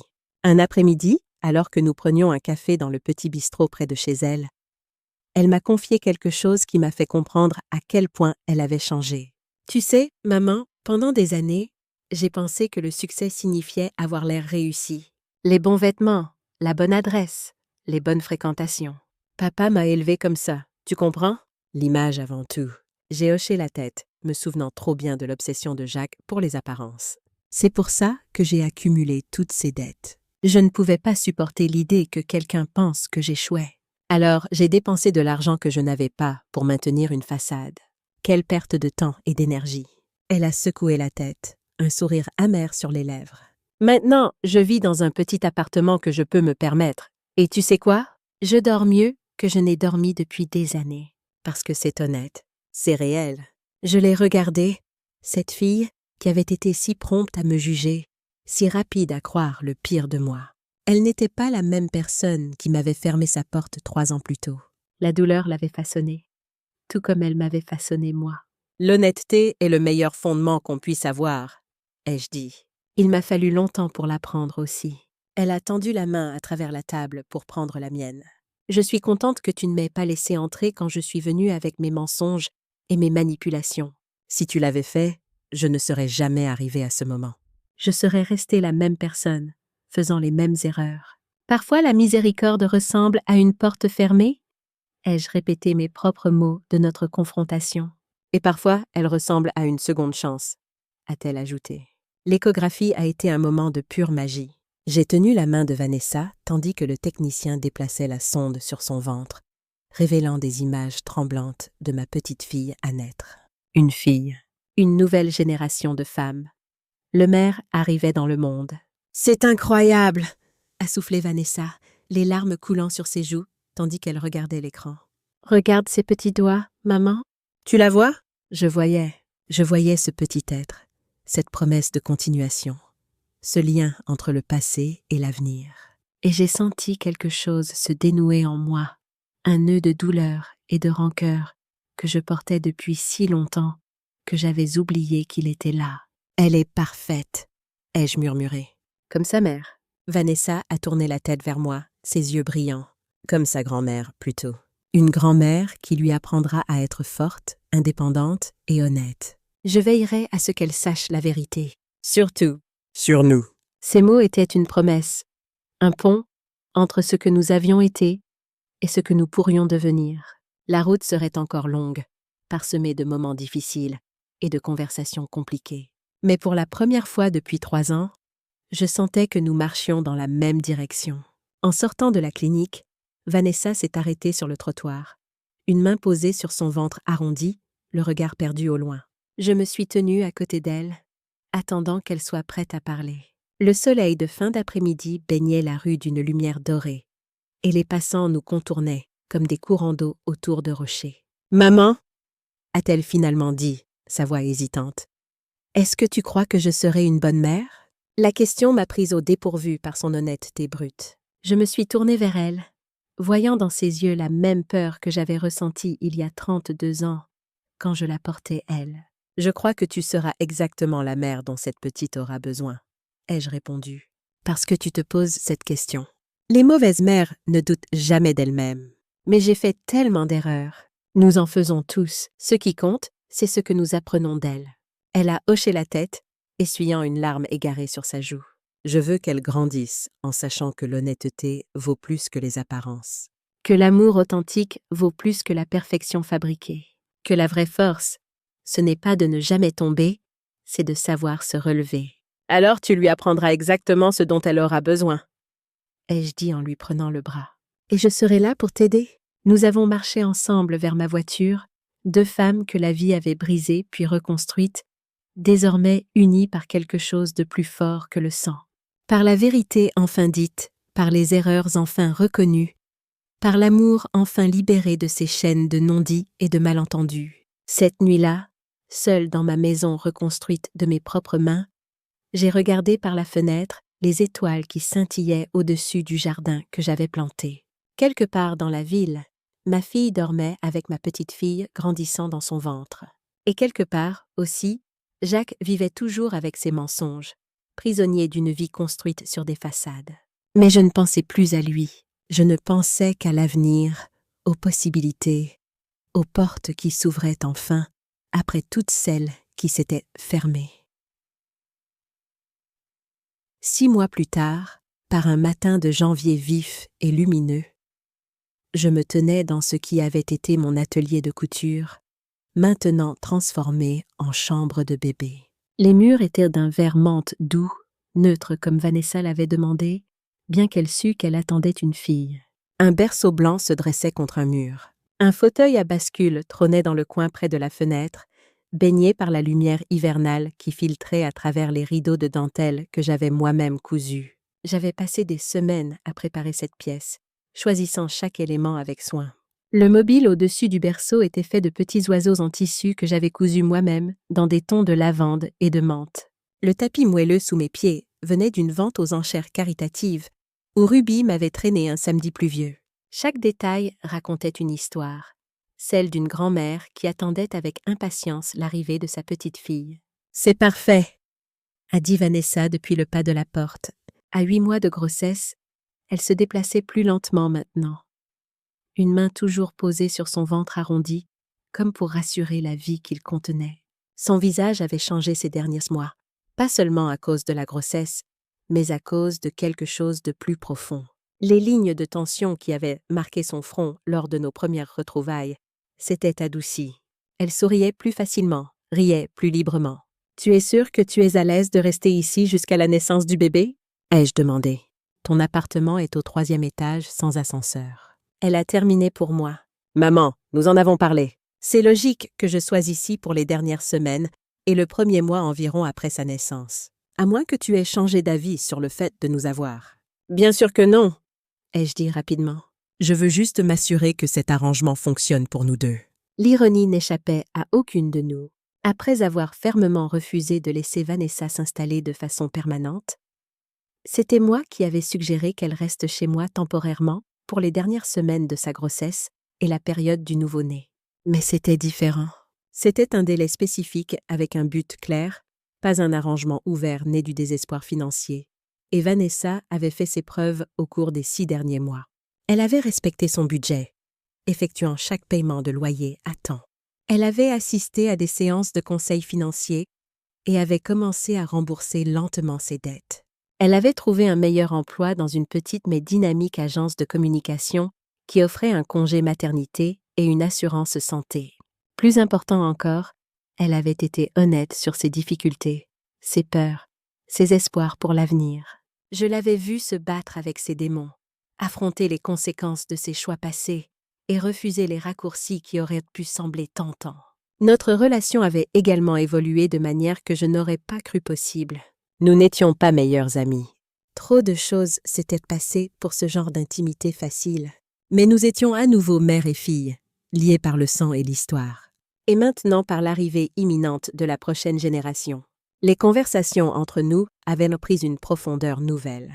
Nous parlions de choses dont nous n'avions jamais parlé avant, de mes propres insécurités quand j'étais jeune mère, de ses peurs face à la maternité qui approchait, de nos espoirs pour cette petite fille qui allait bientôt arriver. Jacques restait une présence compliquée dans nos vies.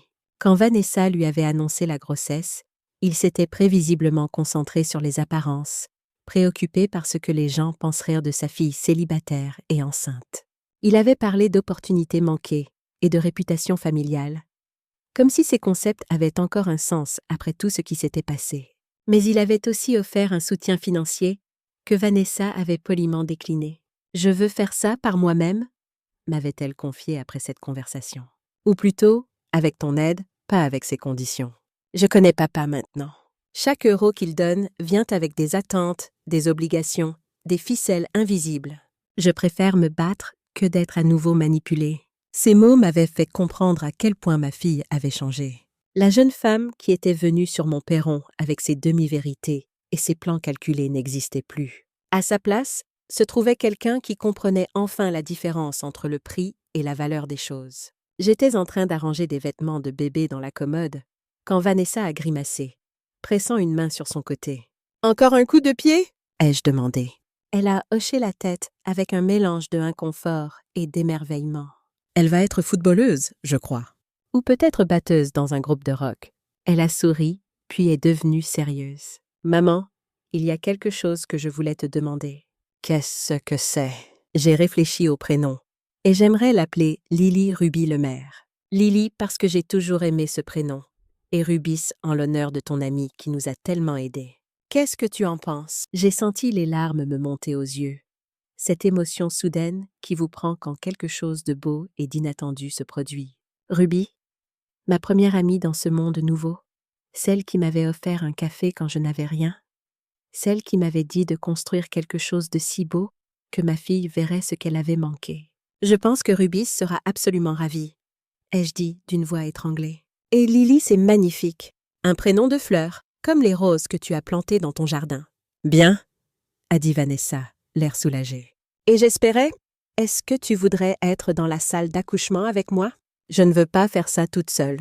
J'ai traversé la pièce et pris ses mains dans les miennes. Ses mains qui avaient autrefois claqué une porte sur moi et qui maintenant me demandaient d'être présente pour le moment le plus important de sa vie. Tu ne seras pas seule, Vanessa. Pas un seul instant. Je serai là. Je te tiendrai la main. Je t'encouragerai. Comme j'aurais voulu être là pour tout le reste.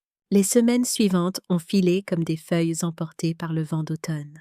La maison s'est remplie de préparatifs, de discussions sur les prénoms et les horaires de tété, de visites de Rubis qui apportaient des plats cuisinés et des conseils de grand-mère d'expérience, de Carole et Michel qui déposaient des cadeaux pour le bébé à venir. Ma petite maison, autrefois si silencieuse, bourdonnait maintenant d'activité et de vie. Le matin, je préparais le petit déjeuner pendant que Vanessa se réveillait lentement, son corps de plus en plus alourdi par la grossesse avancée. L'après-midi, nous faisions des promenades tranquilles dans le quartier, saluant les voisins qui s'arrêtaient pour demander des nouvelles du bébé. Le soir, nous regardions de vieux films ensemble. Vanessa pelotonnait sur le canapé avec un oreiller calé sous son ventre. C'était étrange et merveilleux de partager à nouveau mon espace avec ma fille après tant d'années de distance. Nous avons appris à naviguer autour des habitudes de l'autre, à respecter les besoins de silence et de compagnie. Elle aimait lire tard dans la nuit, alors que je me levais tôt pour profiter du calme matinal. Elle prenait de longues douches chaudes qui vidaient le ballon d'eau chaude, et j'ai appris à planifier ma toilette autour de ses horaires. Des ajustements mineurs, mais significatifs, chacun un petit acte de considération qui tissait notre relation jour après jour. Certains soirs, nous parlions pendant des heures de tout et de rien, rattrapant le temps perdu. Elle me racontait sa vie ces 3 dernières années, les moments où elle avait pensé à moi, mais n'avait pas eu le courage de décrocher le téléphone.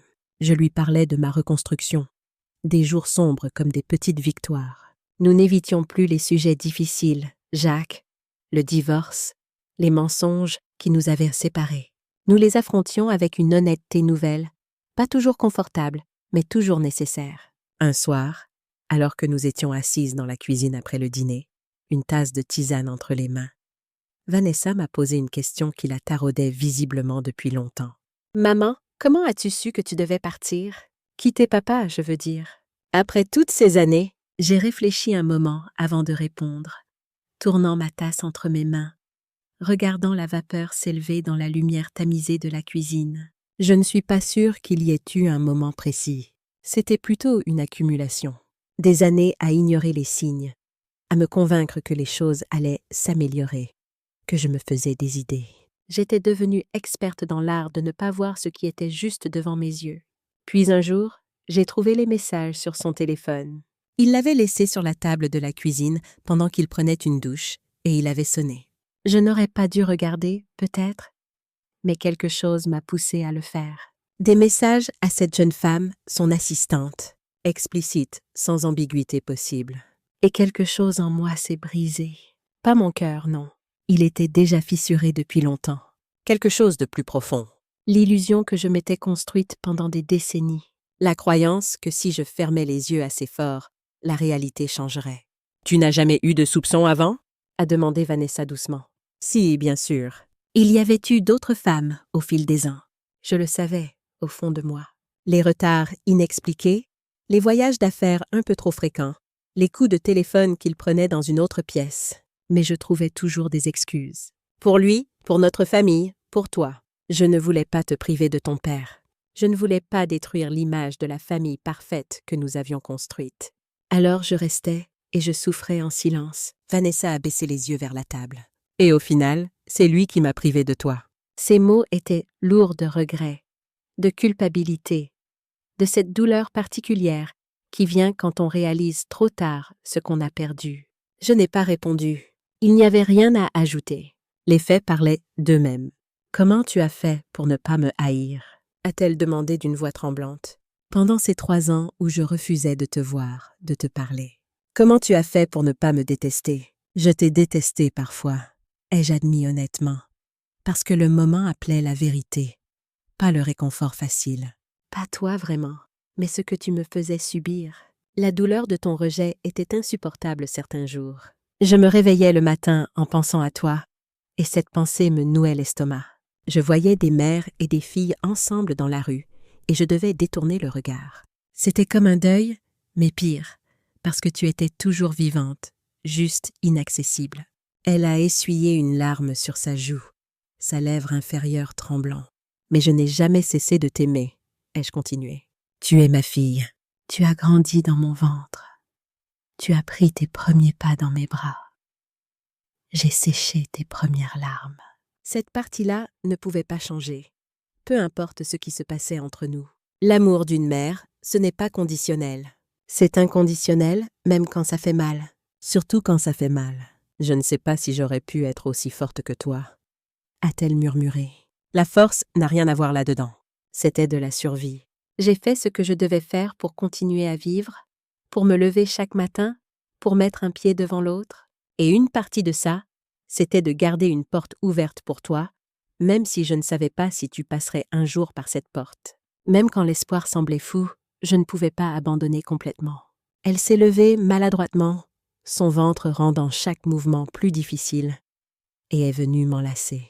Je l'ai tenue contre moi, sentant les mouvements du bébé entre nous, comme un rappel de la vie qui continuait, qui se renouvelait, qui nous donnait une nouvelle chance. « Je suis tellement contente de l'avoir franchie, cette porte », a-t-elle dit contre mon épaule. « Moi aussi », ai-je murmuré. « Moi aussi. » Les dernières semaines de grossesse ont apporté leur lot d'inconfort et d'anticipation.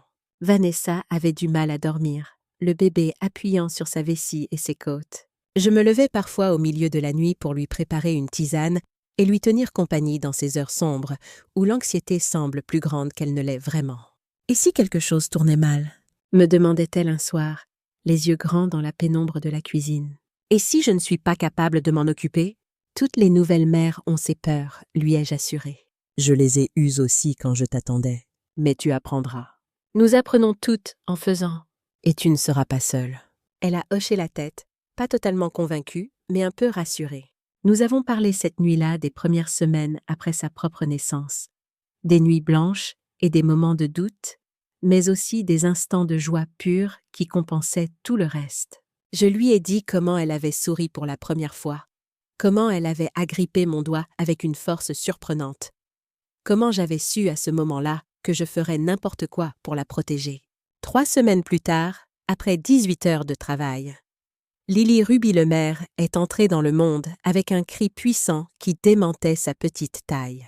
Je suis restée aux côtés de Vanessa tout au long du travail, lui tenant la main, lui épongeant le front, lui murmurant des encouragements quand la douleur semblait insurmontable. J'ai vu ma fille devenir mère, et quelque chose en moi s'est transformé aussi.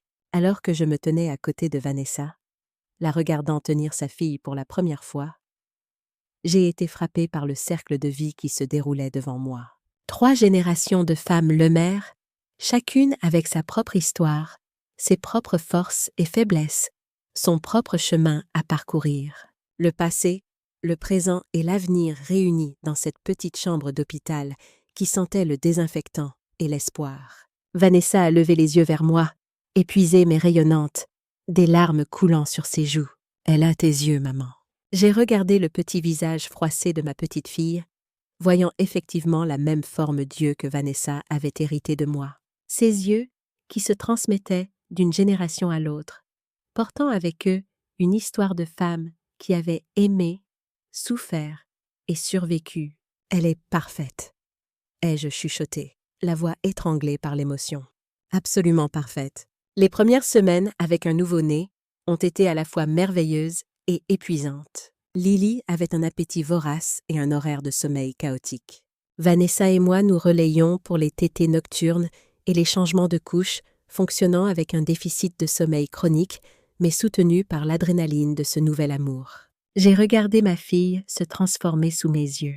La jeune femme anxieuse et incertaine des premiers jours a cédé la place à une mère de plus en plus confiante. Elle apprenait à interpréter les différents cris de Lily, à la calmer d'un bercement particulier, à l'allaiter avec une aisance croissante.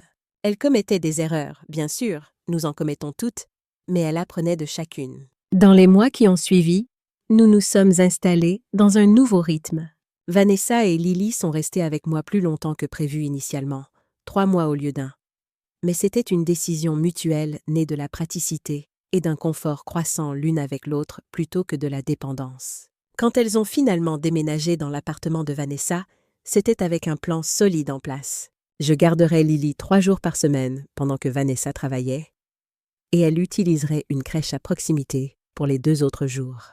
Nous aurions des dîners du dimanche ensemble, une nouvelle tradition pour ancrer notre relation reconstruite. Les premières semaines de cette nouvelle routine n'ont pas été sans défis. Lily était un bébé difficile, sujette aux coliques et aux nuits agitées. Vanessa, épuisée et débordée, m'appelait parfois à 3 heures du matin, en larmes, se demandant si elle était faite pour être mère. « Est-ce que ça va toujours être aussi dur ?» me demandait-elle, la voix brisée par la fatigue. « Est-ce que ça va s'améliorer un jour ?»« Ça s'améliore, » lui promettais-je. « Les premières semaines sont les plus difficiles. Ton corps récupère, tu apprends à connaître ton bébé, tout est nouveau et effrayant. Mais ça devient plus facile, je te le promets. » Je faisais alors le trajet jusqu'à son appartement. Prenais le bébé dans mes bras et laissais ma fille dormir quelques heures précieuses. Ce n'était pas de l'ingérence ou une façon de prendre le contrôle.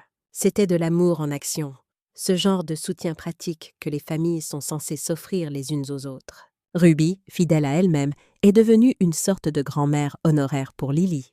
Elle venait souvent avec des plats mijotés et des histoires de sa propre expérience de mère, offrant cette sagesse que seules les années peuvent apporter. « Tu fais du bon travail », disait-elle à Vanessa. « Arrête de te comparer à une image de perfection qui n'existe pas. Les vraies mères sont fatiguées, désordonnées et pleines de doutes. C'est comme ça qu'on sait qu'on fait les choses bien. » Ces mots semblaient apaiser Vanessa d'une manière que mes propres assurances ne pouvaient pas toujours atteindre. Peut-être parce que Rubis n'avait aucune histoire avec elle, aucun bagage de conflits passés. Elle était simplement une femme sage qui offrait son expérience sans jugement. Carole et Michel ont également joué leur rôle, offrant de garder Lily occasionnellement pour que Vanessa puisse avoir quelques heures pour elle. La communauté que j'avais construite pendant mes années de solitude était maintenant devenue le filet de sécurité de ma fille et de ma petite-fille. C'était un cercle vertueux de générosité que je n'aurais jamais imaginé possible dans mes jours les plus sombres. Jacques, lui, restait en marge. Il avait rencontré Lily une fois, lors d'une visite brève et maladroite organisée par Vanessa, dans un effort de maintenir une sorte de lien familial. Il avait tenu le bébé comme on tient un objet fragile dont on ne sait que faire, puis s'était rapidement excusé en invoquant un rendez-vous urgent. Je l'ai regardé partir depuis la fenêtre de Vanessa, cet homme avec qui j'avais passé presque 30 ans de ma vie, et j'ai ressenti une étrange sérénité. Il n'avait plus de pouvoir sur moi.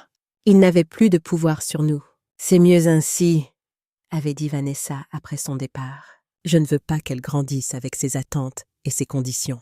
Je veux qu'elle soit libre d'être elle-même, d'être imparfaite, d'être authentique. » Ces mots m'avaient ému profondément. Ma fille avait vraiment appris de nos erreurs collectives. Un soir de printemps tardif, alors que Lily venait d'avoir 4 mois, Vanessa et moi étions assises dans mon jardin, regardant les roses fleurir.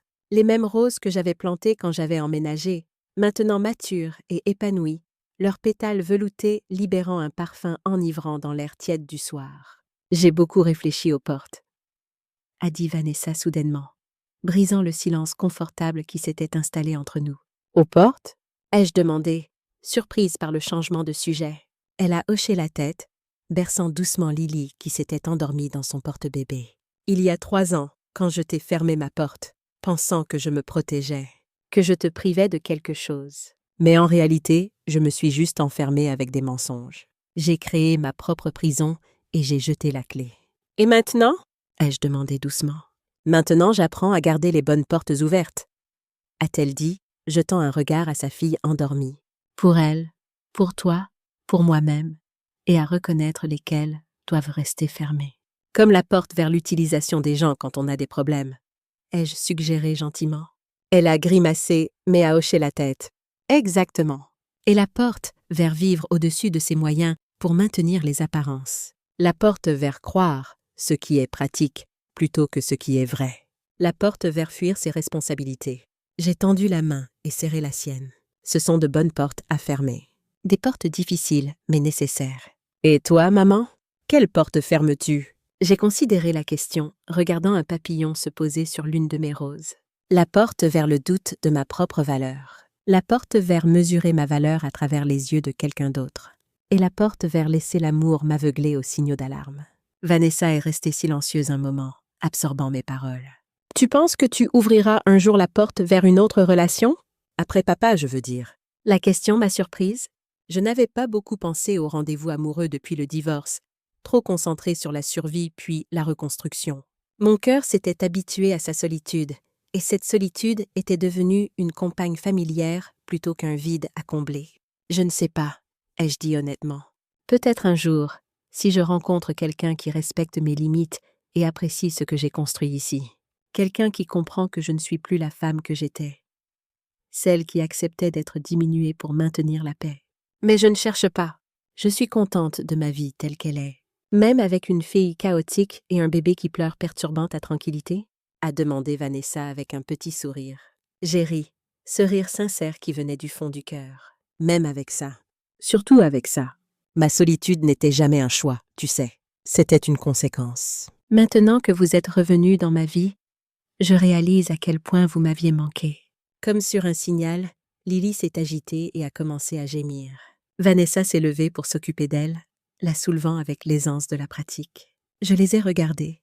Cette fille qui m'avait autrefois fermé sa porte, et cette petite fille qui en avait ouvert une nouvelle. Et j'ai ressenti un profond sentiment de paix. La vie avait continué à présenter des défis, comme elle le fait toujours.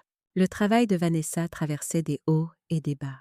Les nuits sans sommeil avec un nourrisson testaient sa patience et sa résilience. Les souvenirs de ce qui s'était passé entre nous ressurgissaient parfois, apportant avec eux des vagues de tristesse et de regret. Mais nous les affrontions ensemble maintenant, avec honnêteté et patience. Un dimanche matin de juin, alors que je préparais le petit déjeuner dans ma cuisine ensoleillée, j'ai entendu Vanessa descendre les escaliers avec Lily dans les bras. Le bébé gazouillait joyeusement, ses petites mains battant l'air. Le soleil entrait à flot par la fenêtre, illuminant la cuisine d'une lumière dorée qui rendait tout plus beau. « Bonjour mes beautés », ai-je dit en les accueillant avec un sourire. Vanessa m'a embrassée sur la joue et a installé Lily dans sa chaise haute. Elle avait l'air plus reposée que d'habitude, plus légère d'une certaine façon. Il y avait une étincelle dans ses yeux que je n'avais pas vue depuis longtemps. « J'ai quelque chose à te dire, maman. » J'ai posé la spatule et me suis tournée vers elle, une pointe d'inquiétude me traversant. « Quoi? » J'ai reçu une promotion hier, responsable de projet, avec une augmentation de salaire significative. « Oh, Vanessa, c'est merveilleux. » Je l'ai serrée dans mes bras, le soulagement et la fierté se mélangeant dans ma poitrine. « Tu le mérites tellement. Tout ton travail acharné, ta persévérance, ça paie enfin. » Elle s'est reculée, les yeux brillants de larmes contenues. Ça veut dire que je peux enfin commencer à rembourser mes dettes plus vite. Et dans 1 an ou 2, je pourrais peut-être acheter un petit appartement. Quelque chose à moi, comme tu as fait avec cette maison. L'idée que ma fille suivait mes traces, non pas dans l'échec et la reconstruction forcée, mais dans l'aspiration à l'indépendance et à la propriété, m'a remplie d'une joie que je n'aurais pas cru possible il y a quelques années. Elle apprenait de mon exemple, pas en répétant mes erreurs, mais en s'inspirant de mes succès. « Tu n'as pas besoin de te presser, » ai-je dit. L'important, c'est d'avancer à ton rythme, de façon durable. Les raccourcis mènent souvent à des impasses. Je sais, c'est ce que tu m'as appris. Pas par les mots, mais par l'exemple. En regardant ce que tu as construit ici, brique par brique, Jour après jour, je me suis rendu compte que les choses les plus précieuses prennent du temps. Les mois ont continué à défiler, apportant avec eux le changement des saisons et la croissance de Lily. Elle a appris à s'asseoir, puis à ramper, puis à faire ses premiers pas hésitants en se tenant aux meubles. Chaque étape était une célébration, un rappel que la vie continuait sa marche inexorable vers l'avant. Je la gardais 3 jours par semaine, ces journées devenant le point culminant de ma semaine. Nous chantions des comptines, nous lisions des livres d'images, nous jouions dans le jardin. Je lui montrais les fleurs et les papillons, lui apprenais les noms des couleurs et des formes. Elle m'appelait Mamie avec un enthousiasme qui me faisait fondre à chaque fois. Vanessa et moi avons développé une routine confortable. Les dimanches étaient sacrés, réservés aux repas en famille et aux promenades dans le quartier. Je l'accompagnais aux rendez-vous médicaux de Lily quand elle le demandait. Elle m'aidait au jardin quand le temps le permettait. Nous n'avions pas effacé le passé, mais nous avions appris à construire sur ses ruines. Un après-midi d'automne, alors que Lily faisait sa sieste et que nous prenions le thé sur ma terrasse, Vanessa m'a fait une confession qui m'a prise au dépourvu. « J'ai vu papa la semaine dernière », a-t-elle dit, les yeux fixés sur sa tasse. Je n'ai pas répondu, attendant qu'elle continue, sentant mon estomac se nouer légèrement. Il m'a demandé de l'argent, pour un investissement sûr, selon lui, un projet immobilier infaillible. Ces vieilles ficelles, toujours les mêmes. J'ai senti mes entrailles se nouer davantage. « Et qu'est-ce que tu as dit ?» Je lui ai dit non. Elle a levé les yeux pour rencontrer les miens, et j'y ai vu une force nouvelle, une assurance qui n'était pas là 3 ans plus tôt. Je lui ai dit que je ne le finançais plus et je ne le croyais plus, et que s'il voulait avoir une relation avec sa petite fille, ce serait à mes conditions, pas aux siennes. Des conditions basées sur l'honnêteté et le respect, pas sur l'argent et les manipulations. La fierté que j'ai ressentie à cet instant était presque douloureuse dans son intensité.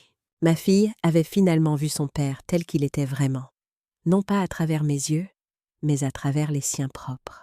Elle avait tiré ses propres conclusions et posé ses propres limites. Comment a-t-il réagi? Il était furieux, bien sûr. Il a dit que j'étais devenue exactement comme toi, comme si c'était une insulte, comme si être comme moi était la pire chose qui puisse arriver. Elle a souri légèrement, un sourire qui contenait des années de leçons apprises à la dure. Je lui ai dit que c'était le plus beau compliment qu'il m'ait jamais fait. J'ai tendu la main à travers la table et j'ai serré la sienne, sentant la chaleur de sa peau, la solidité de sa présence. Je suis fière de toi, Vanessa. Ce n'était pas facile de lui tenir tête comme ça, de voir la vérité après avoir cru ses mensonges pendant si longtemps. Non, mais c'était nécessaire, pour moi et pour Lily. Elle mérite mieux que les manipulations et les mensonges. Elle mérite la vérité, même quand elle est difficile. Surtout quand elle est difficile. C'est la leçon la plus importante que tu puisses lui enseigner. L'hiver est arrivé doucement cette année-là, apportant avec lui des journées courtes et des soirées confortables au coin du feu. La maison sentait le pain d'épices et les pommes cuites, ces parfums qui évoquent les fêtes et la chaleur familiale. Lily a eu 1 an en janvier et nous avons organisé une petite fête à la maison avec Ruby, Carole, Michel et quelques autres amis proches. La maison débordait de rires et de chaleur humaine, si différente de la solitude glaciale de mon appartement d'il y a 4 ans. Alors que les invités partaient un à un et que Vanessa couchait une Lily épuisée mais heureuse, je me suis retrouvée debout devant la fenêtre du salon, regardant la neige tomber doucement sur mon jardin endormi. Les flocons dansaient dans la lumière du réverbère, créant un spectacle silencieux et magique. Chaque flocon était unique, comme chaque moment de cette nouvelle vie que j'avais construite. Ruby s'est approchée de moi, s'appuyant sur sa canne comme elle le faisait toujours maintenant. Son pas était plus lent qu'avant, mais son regard restait vif et perspicace. « Tu te souviens de ce que je t'ai dit il y a des années ?» a-t-elle demandé. « Quand tu étais assise sur ce perron, le cœur brisé par ta fille qui te rejetait ?» Je me suis tournée vers elle, cette femme qui avait été ma première amie dans cette nouvelle vie, mon guide dans les moments les plus sombres. « Tu m'as dit de construire quelque chose de si bien que quand elle reviendrait, elle verrait exactement ce qu'elle avait manqué. Et regarde, elle a fait un geste englobant la pièce, les photos de famille sur les murs, les jouets de Lily dans un coin, les restes du gâteau d'anniversaire sur la table, les empreintes de pas dans la neige devant la fenêtre. Elle est revenue, et elle a vu. J'ai hoché la tête, sentant les larmes me piquer les yeux. Et le plus beau, c'est que ce n'est pas juste elle qui voit, je vois aussi. Je vois ce que j'ai construit, ce que j'ai surmonté. Je vois ma propre valeur maintenant, pas à travers les yeux de Jacques ou même de Vanessa, mais à travers les miens. Ruby m'a tapoté le bras avec affection, ce geste si familier maintenant. C'est ça, la vraie victoire, ma chère. Pas de prouver quelque chose aux autres, mais de te prouver quelque chose à toi-même. Vanessa nous a rejointes, ayant fini de coucher Lily. Elle avait l'air fatiguée mais heureuse.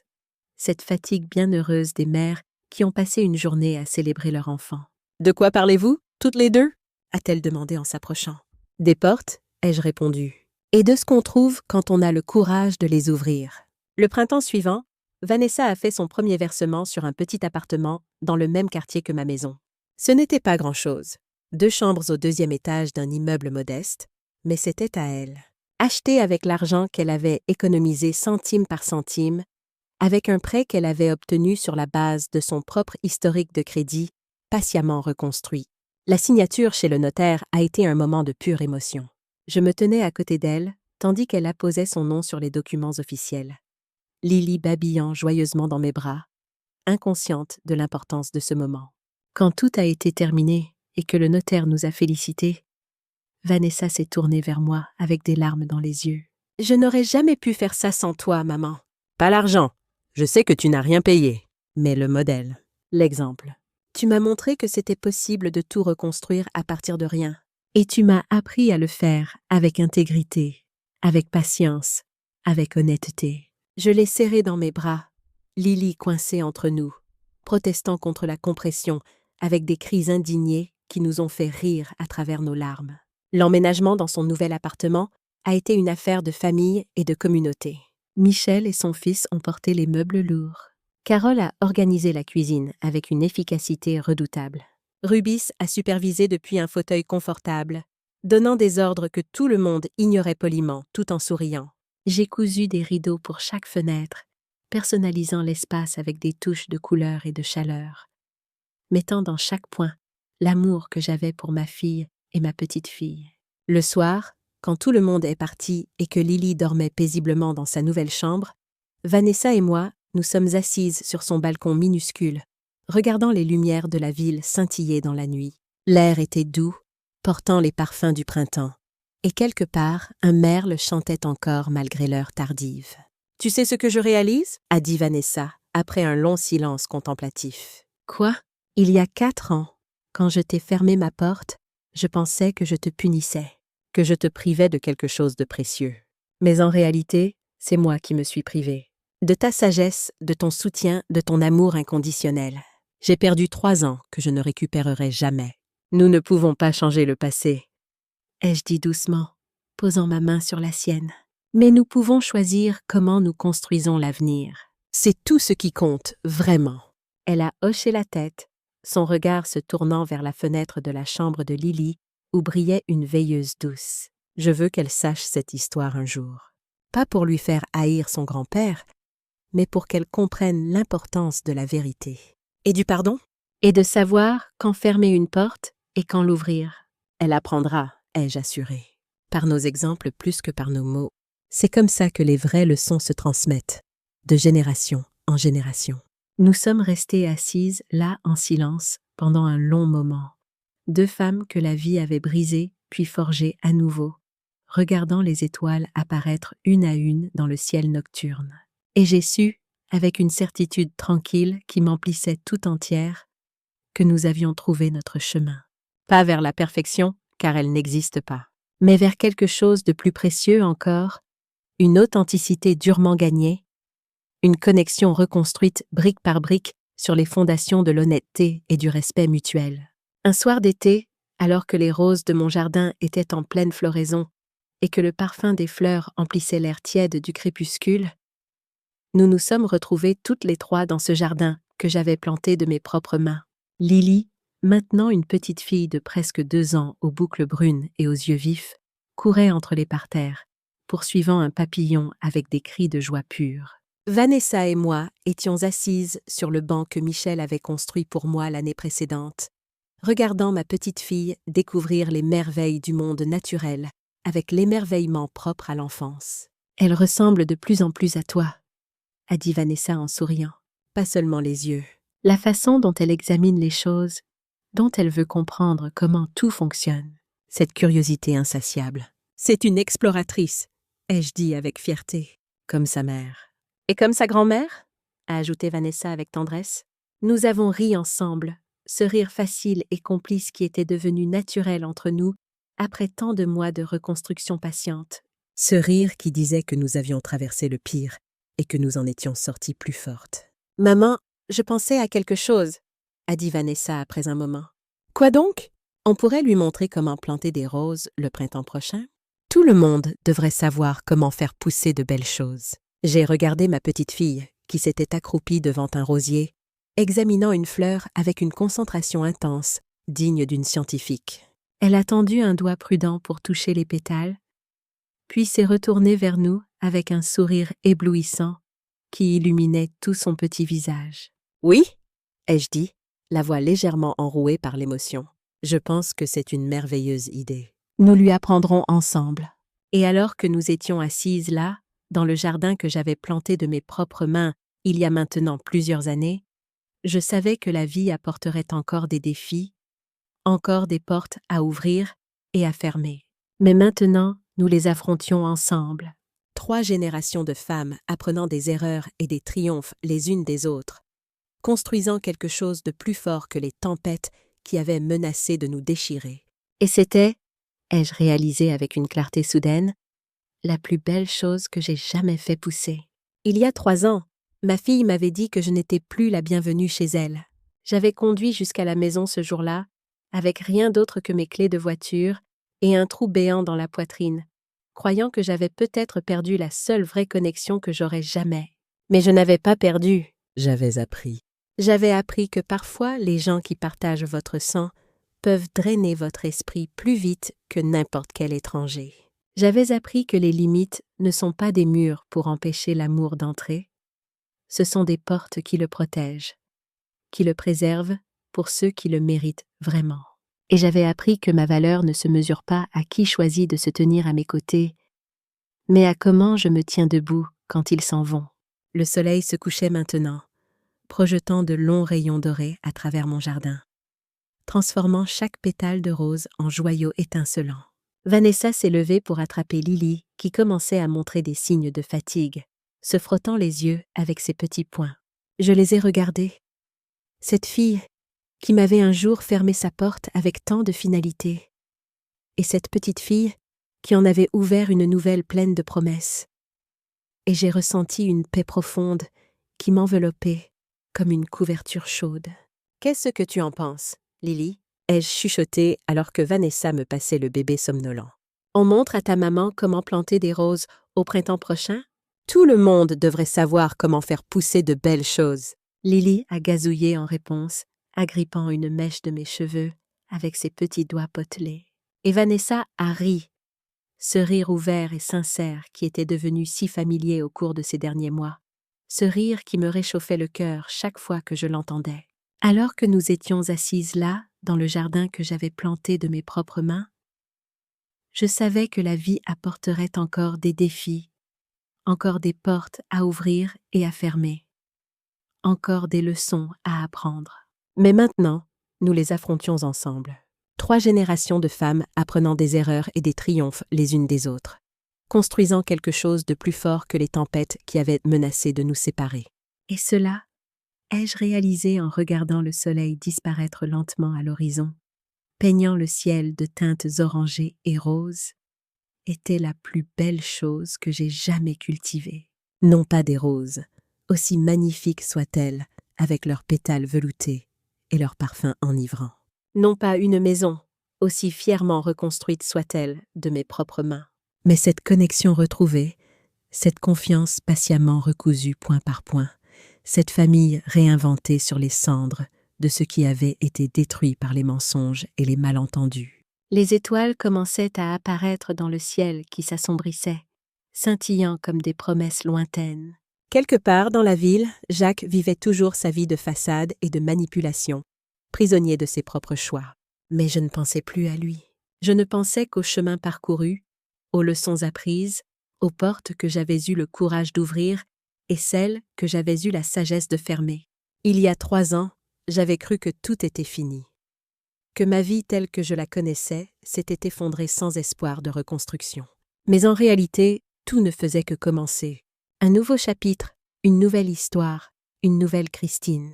Et maintenant, assise dans mon jardin avec ma fille et ma petite-fille, entourée par les roses que j'avais plantées et les murs que j'avais reconstruits, je savais enfin ce que signifiait vraiment être chez soi.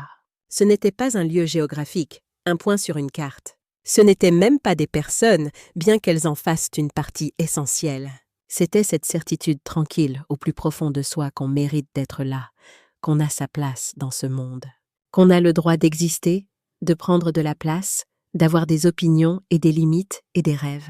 C'était savoir que peu importe ce qui se passe dehors, il y a un endroit à l'intérieur de soi qui reste intact, inviolable, précieux.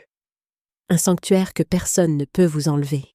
J'avais passé presque 30 ans à chercher ce sentiment dans le regard de Jacques, dans l'approbation de ma fille, dans les attentes des autres, courant après quelque chose qui ne pouvait venir que de l'intérieur. Et tout ce temps, il m'attendait ici, dans ce petit pavillon que j'avais rebâti de mes mains, dans ce jardin que j'avais cultivé avec patience et amour, dans ce cœur que j'avais réparé point par point, comme les vêtements que je cousais pour mes clients. « Chez soi, c'est là où commence ton histoire », disait la plaque que Ruby m'avait offerte et qui était toujours accrochée à côté de ma porte d'entrée.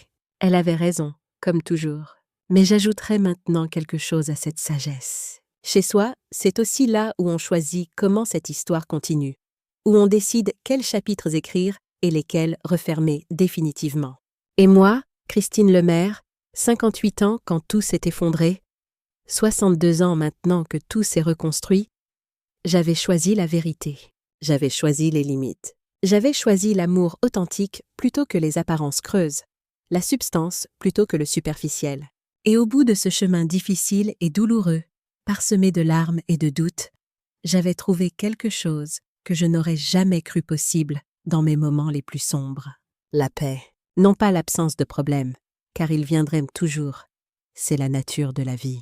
Mais cette assurance profonde et inébranlable que quoi qu'il arrive, je savais maintenant comment me tenir debout, et que les portes de ma maison, de mon cœur, de ma vie, s'ouvriraient et se fermeraient selon mes propres choix. Jamais plus selon ceux de quelqu'un d'autre. Lily s'est endormie dans mes bras, son petit corps chaud et confiant contre ma poitrine, son souffle régulier apaisant comme une berceuse. Vanessa s'est penchée pour l'embrasser sur le front, avec une tendresse qui me rappelait comment je l'embrassais elle, il y a si longtemps, puis elle m'a embrassée sur la joue avec cette même douceur. « Merci, maman », a-t-elle murmuré contre ma joue. « Pour tout, pour ne pas avoir abandonné, pour m'avoir laissé revenir. » Je n'ai pas répondu avec des mots, car certains moments n'en ont pas besoin. Je l'ai simplement serrée contre moi. Ma fille adulte, ma petite fille endormie, les roses parfumées autour de nous, et les étoiles scintillantes au-dessus. Il y avait des moments, dans la vie, qui n'avaient pas besoin d'être expliqués ou embellis, analysés ou commentés. Des moments qui se suffisaient à eux-mêmes dans leur simplicité parfaite, dans leur beauté tranquille. C'était l'un de ces moments précieux. Et je les savourais pleinement, avec chaque fibre de mon être, sachant que demain apporterait de nouveaux défis, de nouvelles joies, de nouvelles portes à considérer. Mais pour l'instant, dans ce jardin que j'avais planté avec espoir, dans cette maison que j'avais reconstruite avec détermination, entourée des femmes de ma lignée qui portaient toutes les mêmes yeux, j'étais exactement là où je devais être, chez moi. Ces 2 mots simples portaient en eux tout le poids de mon voyage, toute la distance parcourue depuis ce jour glacial où ma fille m'avait fermé sa porte. Il contenait les nuits blanches dans mon petit appartement, le bourdonnement de ma machine à coudre, le goût amer du café que je buvais seule à l'aube. Il contenait aussi la chaleur des amitiés nouvelles, le parfum des roses que j'avais plantées, le rire de ma petite fille qui résonnait maintenant dans ces murs reconstruits. Les semaines qui ont suivi cette soirée dans le jardin ont apporté leur lot de petits bonheurs quotidiens. Lily a prononcé ses premiers vrais mots, Mamie étant l'un d'eux, ce qui m'a fait pleurer de joie devant Vanessa, qui riait de ma réaction émotive. Je lui ai appris à faire des bouquets avec les fleurs du jardin, ses petites mains maladroites arrachant parfois plus de pétales qu'elle n'en gardait, mais son enthousiasme était contagieux. Un matin d'automne, alors que les feuilles commençaient à prendre leur teinte dorée et que l'air portait cette fraîcheur particulière qui annonce le changement de saison, Rubis m'a appelée avec une nouvelle qui m'a remplie de tristesse et de gratitude mêlée. « Christine » a-t-elle dit de sa voix devenue plus frêle ces derniers mois. « Je vais déménager. Ma fille Sophie insiste pour que je vienne vivre près d'elle à Marseille. Avec mes problèmes de santé, elle a probablement raison. » Mon cœur s'est serré.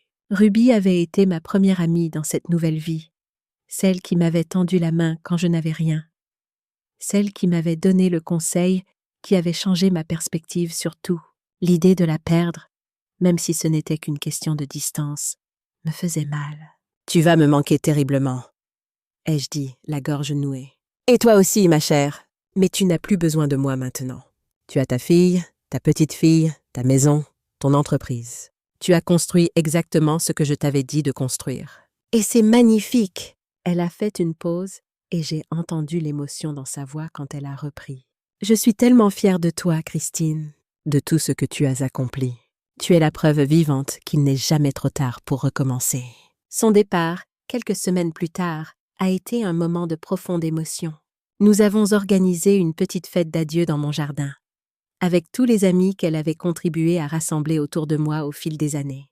Carole et Michel étaient là, ainsi que Diane, Éléonore Chen et son mari, et tant d'autres visages qui étaient devenus familiers et chers. Vanessa a fait un discours touchant, remerciant Rubis d'avoir pris soin de sa mère quand elle n'avait pas été capable de le faire elle-même. Les larmes coulaient librement, mais c'étaient des larmes de gratitude autant que de tristesse. Quand Ruby est montée dans la voiture de sa fille pour partir vers sa nouvelle vie à Marseille, elle m'a serrée dans ses bras une dernière fois. « Continue à planter des roses », a-t-elle murmuré, « et continue à ouvrir les bonnes portes. » La vie après le départ de Rubis a continué son cours, différente mais pas diminuée. Nous nous appelions régulièrement, partageant les nouvelles de nos vies respectives. Elle adorait le climat méditerranéen et avait déjà trouvé un nouveau cercle d'amis pour ses cafés hebdomadaires. Et moi, j'avais appris à porter avec moi la sagesse qu'elle m'avait transmise, même en son absence. L'hiver suivant a apporté une surprise inattendue. Jacques, qui avait été si absent de nos vies, est tombé gravement malade. Une crise cardiaque l'avait laissé affaibli et, pour la première fois de sa vie, véritablement vulnérable. Vanessa m'a annoncé la nouvelle avec une expression complexe sur le visage, mélange de préoccupation filiale et de rancœur non résolue. « Je ne sais pas quoi faire, maman », a-t-elle admis. « Une partie de moi veut aller le voir parce que c'est mon père malgré tout. Mais une autre partie se souvient de tout ce qu'il nous a fait, à toi et à moi. » Je l'ai écouté sans essayer de l'influencer dans un sens ou dans l'autre. C'était sa décision à prendre, son propre chemin à tracer. Je lui ai simplement dit que, quelle que soit sa décision, je la soutiendrais. Finalement, elle a choisi d'aller le voir à l'hôpital, mais elle m'a demandé de l'accompagner. « Pas pour me réconcilier avec lui », a-t-elle précisé, « mais parce que j'ai besoin de toi à mes côtés. » C'était la première fois que je revoyais Jacques depuis le divorce, près de 5 ans plus tôt. Le temps et la maladie l'avaient changé. L'homme arrogant et manipulateur que j'avais connu semblait avoir rétréci. Ses yeux autrefois si assurés maintenant pleins d'une vulnérabilité que je ne lui avais jamais vue. Vanessa lui a parlé brièvement, lui montrant des photos de Lily sur son téléphone. Il a regardé les images de sa petite fille avec une expression indéchiffrable. Peut-être du regret pour tout ce qu'il avait manqué, peut-être simplement de la curiosité. Je ne saurais jamais vraiment ce qui se passait dans son esprit. Quand nous sommes partis, il a tendu la main vers moi. Un geste que je n'attendais pas. « Christine » a-t-il dit d'une voix affaiblie, « je suis désolée. » Je ne sais pas si ses excuses étaient sincères ou simplement motivées par la peur de la mort. Mais à ce moment-là, j'ai réalisé que cela n'avait plus d'importance. J'avais fait la paix avec mon passé, non pas en le pardonnant nécessairement, mais en choisissant de ne plus lui permettre de définir mon présent ou mon avenir. J'ai hoché la tête, rien de plus, et nous sommes partis. Sur le chemin du retour, Vanessa m'a demandé comment je me sentais. Libre, ai-je répondu après un moment de réflexion. Je me sens libre. Elle a pris ma main et l'a serrée, comprenant parfaitement ce que je voulais dire. Jacques a survécu à sa crise cardiaque, mais il est resté diminué, ayant besoin d'aide pour les tâches quotidiennes. Vanessa a établi une routine de visite occasionnelle, toujours à ses propres conditions, jamais en cédant à ses tentatives de manipulation. Elle avait appris à maintenir des limites saines, à offrir de la compassion sans se laisser exploiter. C'était une leçon difficile, mais elle l'avait apprise. Le printemps est revenu, et avec lui le moment que nous attendions toutes. Par une matinée ensoleillée d'avril, Vanessa, Lily et moi, nous sommes retrouvés dans mon jardin, armés de gants de jardinage, de petites pelles et de plants de rosier. Lily, maintenant âgée de 2 ans et demi, était surexcitée à l'idée de mettre les mains dans la terre. « Regarde, mamie !» a-t-elle crié en brandissant une poignée de terre humide. « C'est sale !»« Oui, ma chérie, » ai-je ri. « Et c'est dans cette terre que les plus belles choses poussent. » J'ai guidé ses petites mains pour creuser un trou, lui montrant comment positionner délicatement les racines du rosier, comment tasser la terre autour et arroser généreusement. Vanessa nous regardait, un sourire tendre sur les lèvres, prenant des photos avec son téléphone. « Tu lui enseignes plus que le jardinage, » a-t-elle dit doucement. « Je lui enseigne que les belles choses prennent du temps, » ai-je répondu, « et de la patience, et beaucoup d'amour. »« Comme notre famille, » a ajouté Vanessa. « Exactement comme notre famille. » Quand nous avons terminé, 3 nouveaux rosiers se dressaient fièrement à côté de ceux que j'avais plantés il y a des années. Les anciens, matures et fleuris, semblaient accueillir les nouveaux venus, leur offrant l'ombre protectrice de leurs branches. C'était une image parfaite de ce que nous avions construit ensemble, l'ancien et le nouveau, les cicatrices et la croissance, le passé et l'avenir entrelacés. Lily, épuisée par ses efforts de petite jardinière, s'est endormie sur une couverture étendue sur la pelouse. Vanessa et moi nous sommes assises près d'elle, profitant du soleil printanier et du chant des oiseaux. « Maman » a dit Vanessa après un long silence contemplatif. « Merci. »« Pourquoi me remercies-tu ? » ?»« Pour tout. Pour ne pas avoir renoncé à moi quand j'en aurais mérité. Pour m'avoir montré qu'il était possible de se relever après une chute, pour être la grand-mère que je rêvais pour ma fille. » J'ai passé mon bras autour de ses épaules, l'attirant contre moi comme je le faisais quand elle était enfant. « Tu n'avais pas besoin de me remercier. C'est ce que font les mères. Nous ne renonçons jamais vraiment, même quand nous devrions peut-être le faire. » Elle a ri doucement. « C'est peut-être notre super pouvoir. »« Ou notre malédiction, » ai-je répondu en souriant. « Probablement un peu des deux. » Nous sommes restés là un long moment, regardant Lily dormir, écoutant le bourdonnement paisible du jardin en plein éveil printanier. Les abeilles butinaient les premières fleurs, les papillons dansaient dans la brise tiède, et quelque part au loin, un chien aboyait joyeusement. La vie ordinaire dans toute sa beauté extraordinaire. Il y a 4 ans, ai-je dit finalement, j'étais assise seule dans un appartement qui sentait le désinfectant, me demandant si je survivrais au lendemain. Et maintenant, regarde où nous en sommes. Regarde ce que nous avons construit. Vanessa a suivi mon regard autour du jardin, vers la maison aux murs verts, vers sa fille endormie, vers les rosiers nouvellement plantés. « C'est magnifique !» a-t-elle dit. Et c'est réel. Pas une façade, pas une apparence. C'est authentique. C'est ce qui compte le plus, ai-je répondu. L'authenticité. La vérité. Même quand elle est difficile, même quand elle fait mal. C'est la seule fondation sur laquelle on peut vraiment construire quelque chose de durable. Lily s'est agitée dans son sommeil, murmurant quelque chose d'incompréhensible avant de se rendormir. J'ai regardé son petit visage paisible, ses traits qui portaient l'empreinte de 3 générations de femmes, et j'ai ressenti une gratitude si profonde qu'elle m'a coupé le souffle. La vie m'avait tout pris à un moment, ma famille, ma maison, ma confiance en moi.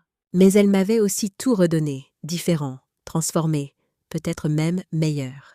Car maintenant, chaque chose que je possédais, chaque relation que j'entretenais, était le fruit de mes propres choix, de mes propres efforts, de ma propre vérité. Il n'y avait plus de faux-semblants, plus de non-dits, plus de portes fermées par peur ou par orgueil. Il n'y avait que cette vie authentique, imparfaite et belle, que j'avais construite de mes propres mains, point par point, comme les vêtements que je cousais, comme les roses que je cultivais, comme l'amour que je donnais et recevais enfin librement. Le soleil continuait sa course dans le ciel, projetant des ombres mouvantes sur notre petit groupe. Et moi, Christine Lemaire, ancienne femme au foyer, ancienne épouse trompée, ancienne mère rejetée, maintenant entrepreneuse, maintenant propriétaire, maintenant grand-mère adorée, je savais enfin qui j'étais et où était ma place dans ce monde. Chez moi, vraiment chez moi.